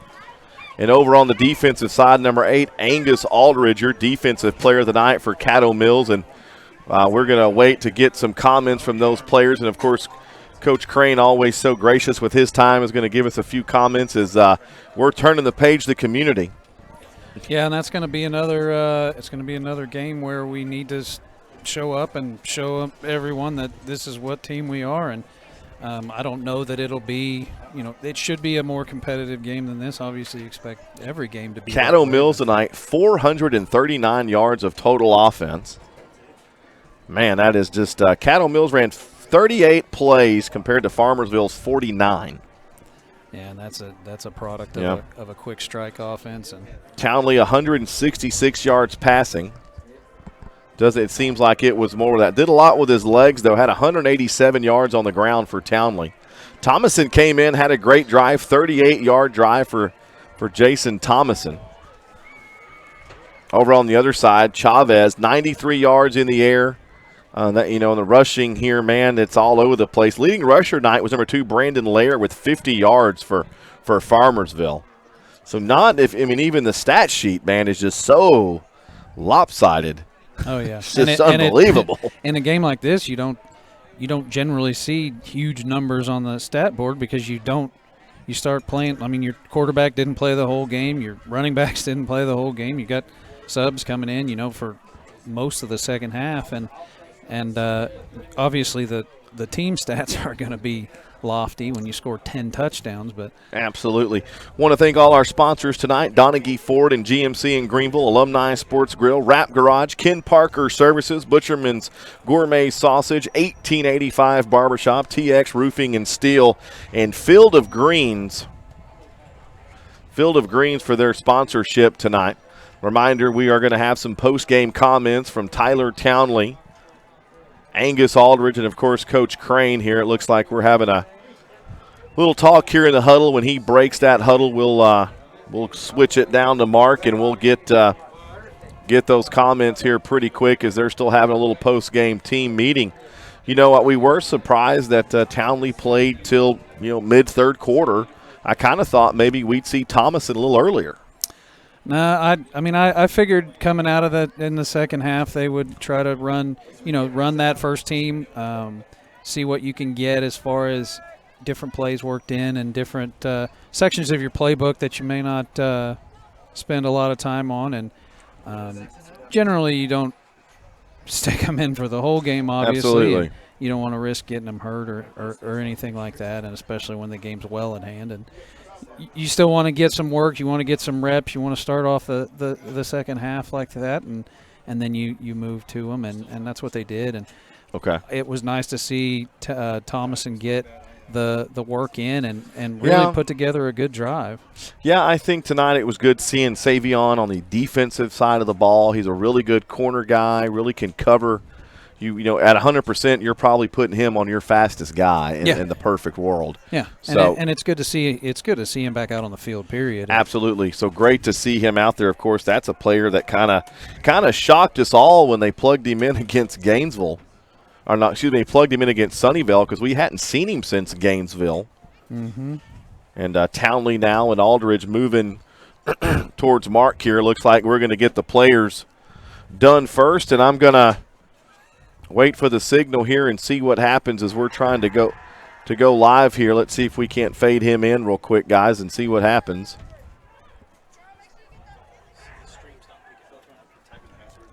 Huh? Okay. And the minute he goes, here he is. We'll go to him right now. Here's Mark Sweeney with Tyler Townley. Tyler. Okay. Maybe not. Yeah, hold on. He just ran away from me. We're going to have Coach Crane first. Here we go, Mark. Down to you, bud. Hey, Coach Crane. Hey, thanks for taking the time with this. Great win. I have to ask, out of the positivity you've seen out of your offense, I want to know what's one thing that made you proud tonight. You always talk about getting better each day. I think you've done that. So what's one highlight you can be happy about? The maturity. We talk about all the time that the UIL grants us 10 games. That's what they give us. Well, at halftime, we also talked about they grant us 48 minutes. So we have to cherish and work so hard in those 48 minutes. I feel like our kids did that, and I think they bought in, and every play worked their tail off, and positive outcomes came.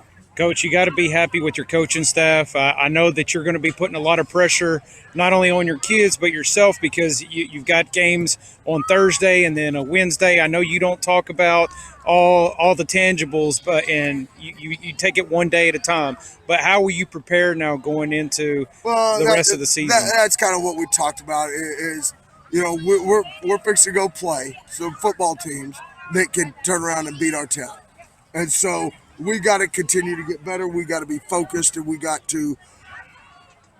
they got to understand coaches are going to be on edge. We're going to coach them hard, and we're going to be ready to go. And our players are going to match that intensity, and it's going to be great. Well, Coach, looking forward to going over the film with you. A nice win, yes, and have a great night. Yes, sir. Appreciate Thank you. Now, here's the real play. Yeah. Hey, guys. Hey, I've got Angus Aldridge here, and I've got Tyler Townley. We got the offensive and defensive player of the game. Guys, leadership on and off the field. I know you got to be happy about this win. What did you guys say before the game? You come out here against a big win against Sunnyvale last week. You got to bring the same intensity. What did you guys do to excel so well today? Yes, sir. We knew after we beat Sunnyvale that there was going to be a lot of people thinking that we were just going to go ahead and run the district and stuff like that. And you hear things all the time like that, but we know we got to take it one day at a time, and each game we have to come prepared just like the last. Yes, sir. How about you, Angus? Yeah, like you said, we knew after we beat Sunnyvale, everybody was going to be coming after us. We just had to keep the same mindset that going in every game, being physical, knowing we're the best team, just going at it. Well, definitely appreciate all you guys do on and off the field. So this week, what can you do to better yourself? I know you guys always look at trying to get better. You're going to be playing some games on Thursday night, Wednesday night. I was just talking to Coach Crane about it. How do you guys feel about playing on a night besides a Friday night? I feel like it's definitely going to be a different energy than you usually get on a Friday night football game. So personally, I want to try to be a better leader and bring that energy every day to practice, to film, to everything that we do, just to make sure we're prepared and ready to go on Thursday night. Yes, sir. One of the things we said before the season was accept adversity, and that's what this is. We just got to go out there and ball out like we do. Well, gentlemen, I appreciate your time. I know the community appreciates all your hard work. These young men right here look up to you guys. You're setting a fine example. Good luck to you the rest of the season. Thank you, sir. Thank you, guys. And that was Mark Sweeney, little post-game comments from Coach Crane. And, of course, defensive and offensive players of the game this week brought to you by Donaghy GMC and Ford. Over in Greenville, of course, we got to see Tyler Townley get his Fort Bill Tough Player of the Week award he got against Aubrey. Real quick, Justin, let's put a bow on this, man. I mean, it was over from the get-go. It was, but I think the only thing, two things, in my opinion, you got the win, and I didn't see anybody. I saw some cramps late in the game, but other than that, it looks like you got a healthy football team. Yeah, absolutely, and you got some valuable reps for a lot of the backups. Jason Thomason, one of them, and a great drive from him. So, great game, great win, and then a great job of utilizing the time that you had in the downhill on the end of it. Well, this is it for tonight here on the Fox Radio Network. We want to thank Justin Poprider tonight, riding shotgun with me. Ross Van Huss on the camera tonight. Kevin Mosier producing, working the board. Of course, Mark Sweeney working the sidelines for us tonight. Don't forget, next week, Thursday night game, kickoff down in Nevada. Pregame at 7, kickoff at 7:30 right here on the Fox Radio Network.